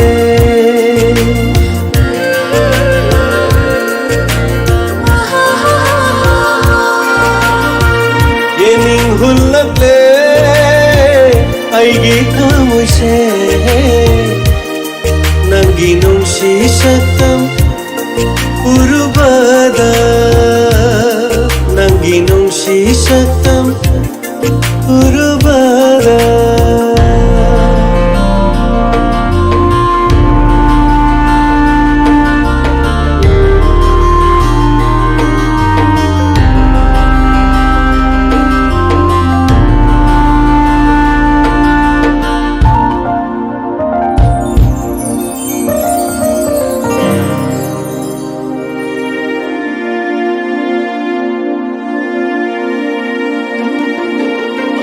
Namdaba nungsiba khanghalle nangna uruba yenglubada nangi sumhat pasatam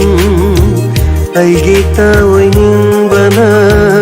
ambanda suhairakle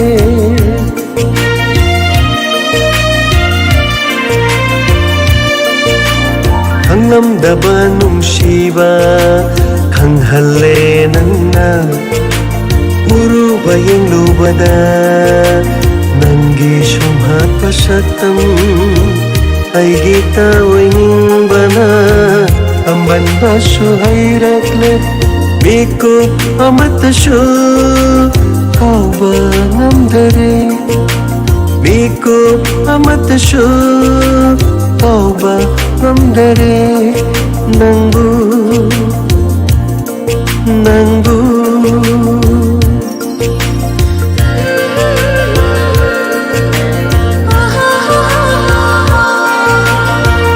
yening hulakle aigi thamuse nangi nungsi satam urubada nangi nungsi satam urubada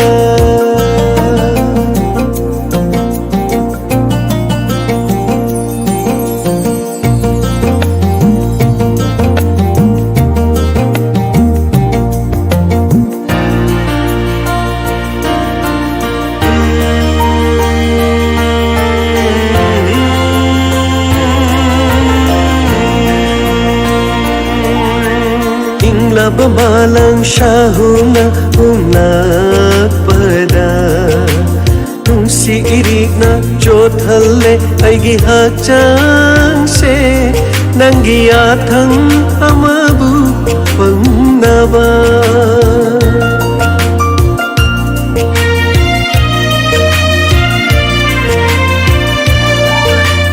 Ingla bamalang syahuna unak pada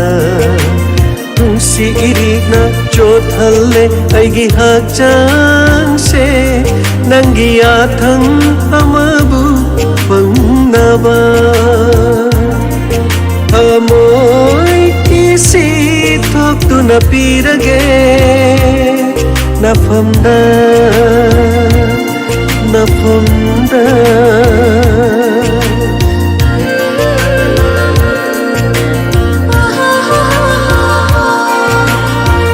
yening hulakle aigi thamuse ꯅꯪꯒꯤ ꯅꯨꯡꯁꯤ ꯁꯛꯇꯝ ꯎꯔꯨꯕꯗ ꯇꯞꯊꯕ ꯉꯝꯂꯛꯇꯔꯦ ꯑꯩꯒꯤ ꯄꯨꯛꯅꯤꯡꯁꯦ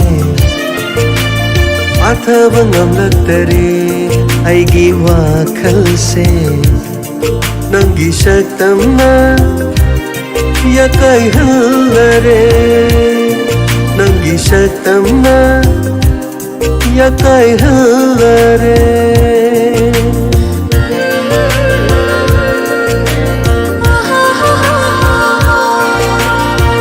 예닝 훌락래 아이기 가무세 남기 농시 삭담 우르바다 남기 농시 삭담 우르바다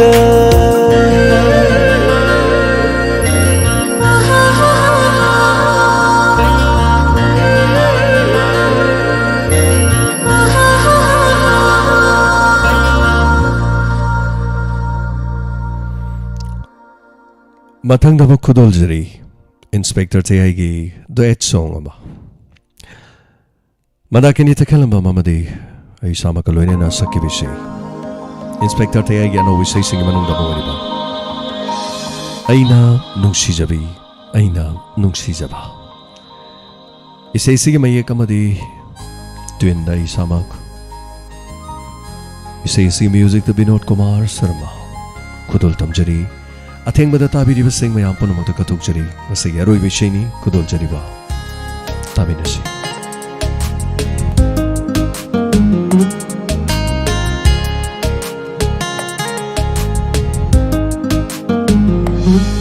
ꯑꯩꯅ ꯅꯨꯡꯁꯤꯖꯕꯤ ꯑꯩꯅ ꯈꯣꯏꯗꯥꯖꯕꯤ ꯑꯩꯅ ꯅꯨꯡꯁꯤꯖꯕꯤ ꯑꯩꯅ ꯈꯣꯏꯗꯥꯖꯕꯤ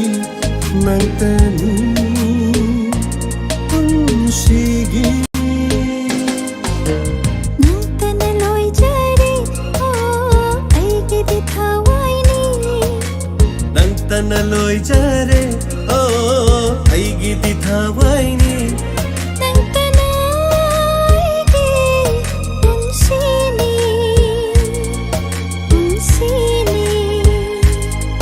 ꯑꯩꯅ ꯅꯨꯡꯁꯤꯖꯕꯤ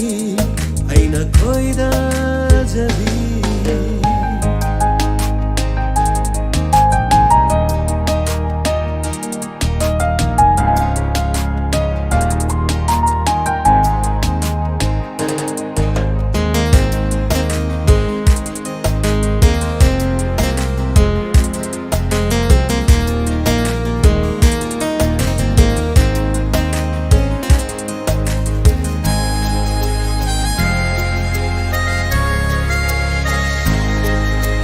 ꯅꯨꯡꯁꯤꯕ ꯃꯥꯏꯊꯣꯡ ꯌꯦꯡꯂꯒ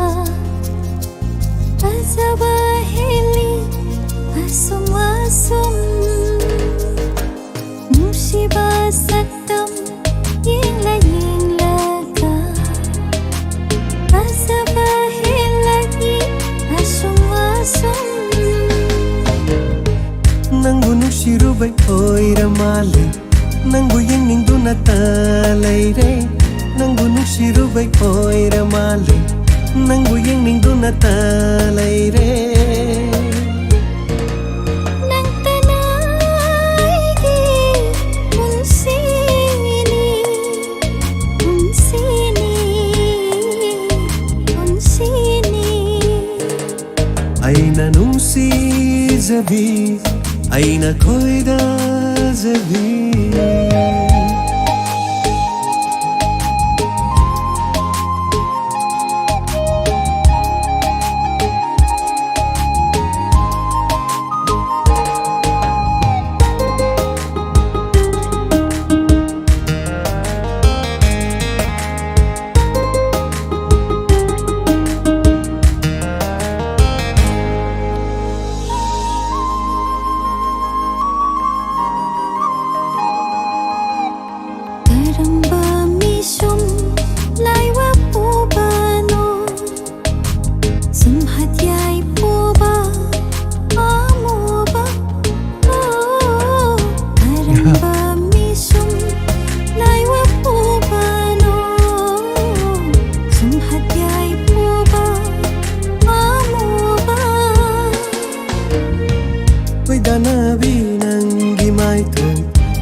ꯋꯩꯔꯥꯎꯅꯕꯤ ꯅꯪꯒꯤ ꯃꯤꯁꯅ ꯅꯪꯒꯤ ꯋꯥꯍꯩꯗ ꯉꯥꯎꯔꯕꯤꯅꯤ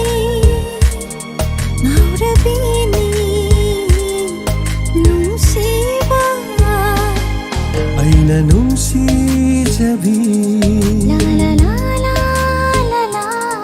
ꯑꯩꯅ ꯈꯣꯏꯗꯖꯕꯤ ला ला ला ला ला ꯑꯩꯅ ꯅꯨꯡꯁꯤꯖꯕꯤ ꯑꯩꯅ ꯅꯨꯡꯁꯤꯖꯕꯤ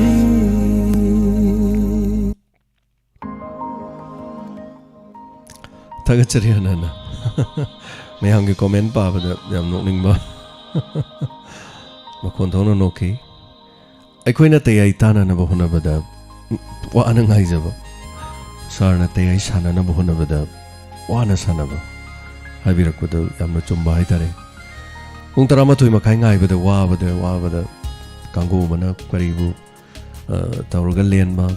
ꯐꯤꯂꯝ ꯌꯦꯡꯉꯒ ꯏꯁꯩ ꯇꯥꯔꯒ ꯃꯑꯣꯡꯅꯤ ꯍꯥꯏꯇꯥꯔꯦ ꯅꯨꯡꯁꯤꯕꯤꯕ ꯃꯌꯥꯝꯁꯦ ꯑꯩꯈꯣꯏꯒꯤ ꯈꯣꯏꯅꯥꯏꯖꯝ ꯅꯟꯗꯣ ꯁꯤꯡꯅ ꯇꯌꯥꯏ ꯇꯥꯅꯕ ꯍꯣꯠꯅꯕꯗ ꯑꯋꯥꯕꯅꯤ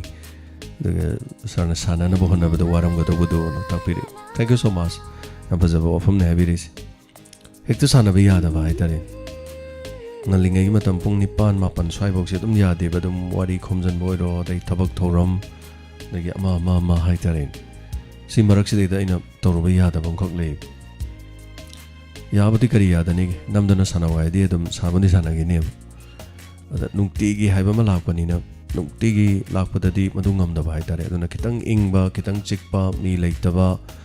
ꯑꯗꯒꯤ ꯃꯤ ꯂꯥꯛꯄ ꯑꯣꯏꯔꯣ ꯑꯃ ꯑꯣꯏꯔꯣ everything ꯀꯔꯤꯝꯇ ꯌꯦꯠꯇꯕꯗꯣ ꯏꯁꯥꯗ ꯇꯦꯟꯁꯟ ꯑꯃꯠꯇ ꯂꯩꯇꯕ only ꯑꯩꯒꯤ ꯀꯣꯛꯇ ꯇꯌꯥꯏ ꯅꯠꯇꯅ ꯀꯔꯤꯒꯨꯝꯕ ꯑꯃꯠꯇ ꯂꯩꯇꯕ ꯃꯇꯝ ꯁꯤꯒꯨꯝꯕ ꯑꯃꯈꯛ ꯆꯪꯉꯤ ꯍꯥꯏꯇꯥꯔꯦ ꯃꯗꯨꯒꯤ ꯃꯇꯝꯗꯨꯗ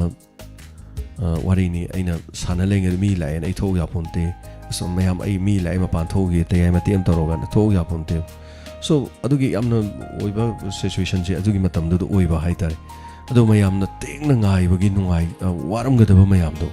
ꯃꯗꯨꯒꯤ ꯈꯜꯂꯒꯁꯨ ꯑꯩꯅꯁꯨ ꯅꯨꯡꯉꯥꯏꯖꯗꯦ ꯍꯥꯏꯖꯒꯦ ꯑꯗꯨꯒ ꯊꯦꯡꯛ ꯌꯨ ꯁꯣ ꯃꯆ ꯉꯥꯏꯕꯗ ꯇꯁꯦꯡꯅ ꯐꯖꯅ ꯋꯥꯏ ꯍꯥꯏꯕꯁꯤꯃꯗꯤ ꯌꯥꯝꯅ ꯆꯨꯝꯃꯤ ꯑꯗꯨꯕꯨ ꯉꯁꯤꯃꯛ ꯈꯨꯗꯛꯇ ꯂꯥꯏꯚ ꯑꯣꯏꯅ ꯇꯥꯕꯤꯗ꯭ꯔꯕꯁꯨ ꯑꯌꯨꯛꯇ ꯁꯣꯏꯗꯅ ꯃꯤꯀꯞ ꯊꯣꯛꯂꯛꯄꯗ ꯑꯗꯣꯝꯒꯤꯗꯃꯛꯇ ꯁꯣꯏꯗꯅ ꯂꯩꯔꯝꯒꯅꯤ ꯑꯗꯨꯕꯨ ꯐꯗꯤꯒꯣꯝꯒꯤ ꯇꯥꯏꯃꯤꯡꯗ ꯀꯣꯊꯔꯒ ꯆꯥꯕꯒꯤ ꯍꯥꯎꯕꯁꯤꯗꯤ ꯀꯔꯤ ꯍꯪꯒꯅꯤ ꯍꯥꯏꯇꯥꯔꯦꯅꯦ ꯁꯣ ꯑꯩ ꯏꯁꯥꯅ ꯍꯦꯛ ꯍꯥꯏꯖꯕꯗꯨꯗꯤ ꯅꯨꯡꯉꯥꯏꯇ꯭ꯔꯦ ꯃꯌꯥꯝꯅ ꯅꯨꯡꯁꯤꯕꯤꯕ ꯊꯥꯒꯠꯆꯔꯤ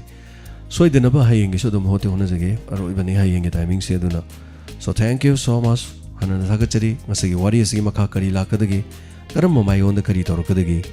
ꯀꯅꯥꯅ ꯀꯔꯤ ꯑꯣꯏꯔꯝꯒꯗꯒꯦ ꯍꯥꯏꯕꯗꯨꯁꯨ ꯈꯪꯃꯤꯟꯅꯁꯤ ꯉꯁꯤꯒꯤꯗꯃꯛꯇꯗꯤ ꯑꯅꯤꯁꯨꯕ ꯊꯧꯔꯝ ꯄꯔꯦꯡ ꯇꯥꯕꯤꯔꯤꯕꯁꯤꯡ ꯃꯌꯥꯝ ꯄꯨꯝꯅꯃꯛꯄꯨ ꯏꯀꯥꯏ ꯈꯨꯝꯅꯖꯔꯤ ꯆꯦꯛꯁꯤꯟꯅ ꯅꯨꯡꯉꯥꯏꯅ ꯇꯨꯝꯕꯤꯌꯨ ꯃꯪꯗꯅ ꯇꯨꯝꯕꯤꯌꯨ ꯇꯥꯕꯤꯔꯤꯕ ꯃꯌꯥꯝ ꯄꯨꯝꯅꯃꯛꯄꯨ ꯖꯦꯝꯁ ꯁꯩꯒꯣꯖꯝꯅ ꯑꯃꯨꯛ ꯍꯟꯅ ꯈꯨꯔꯨꯝꯖꯔꯤ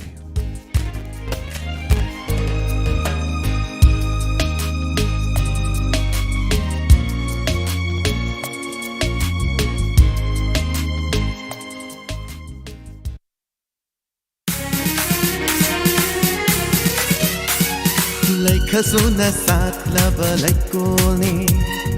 Kandup kayage itin famni Chedaba laitraba Hachangi thawaini Diamond FM Radio Diamond FM Radio 91.2 Diamond Radio Channel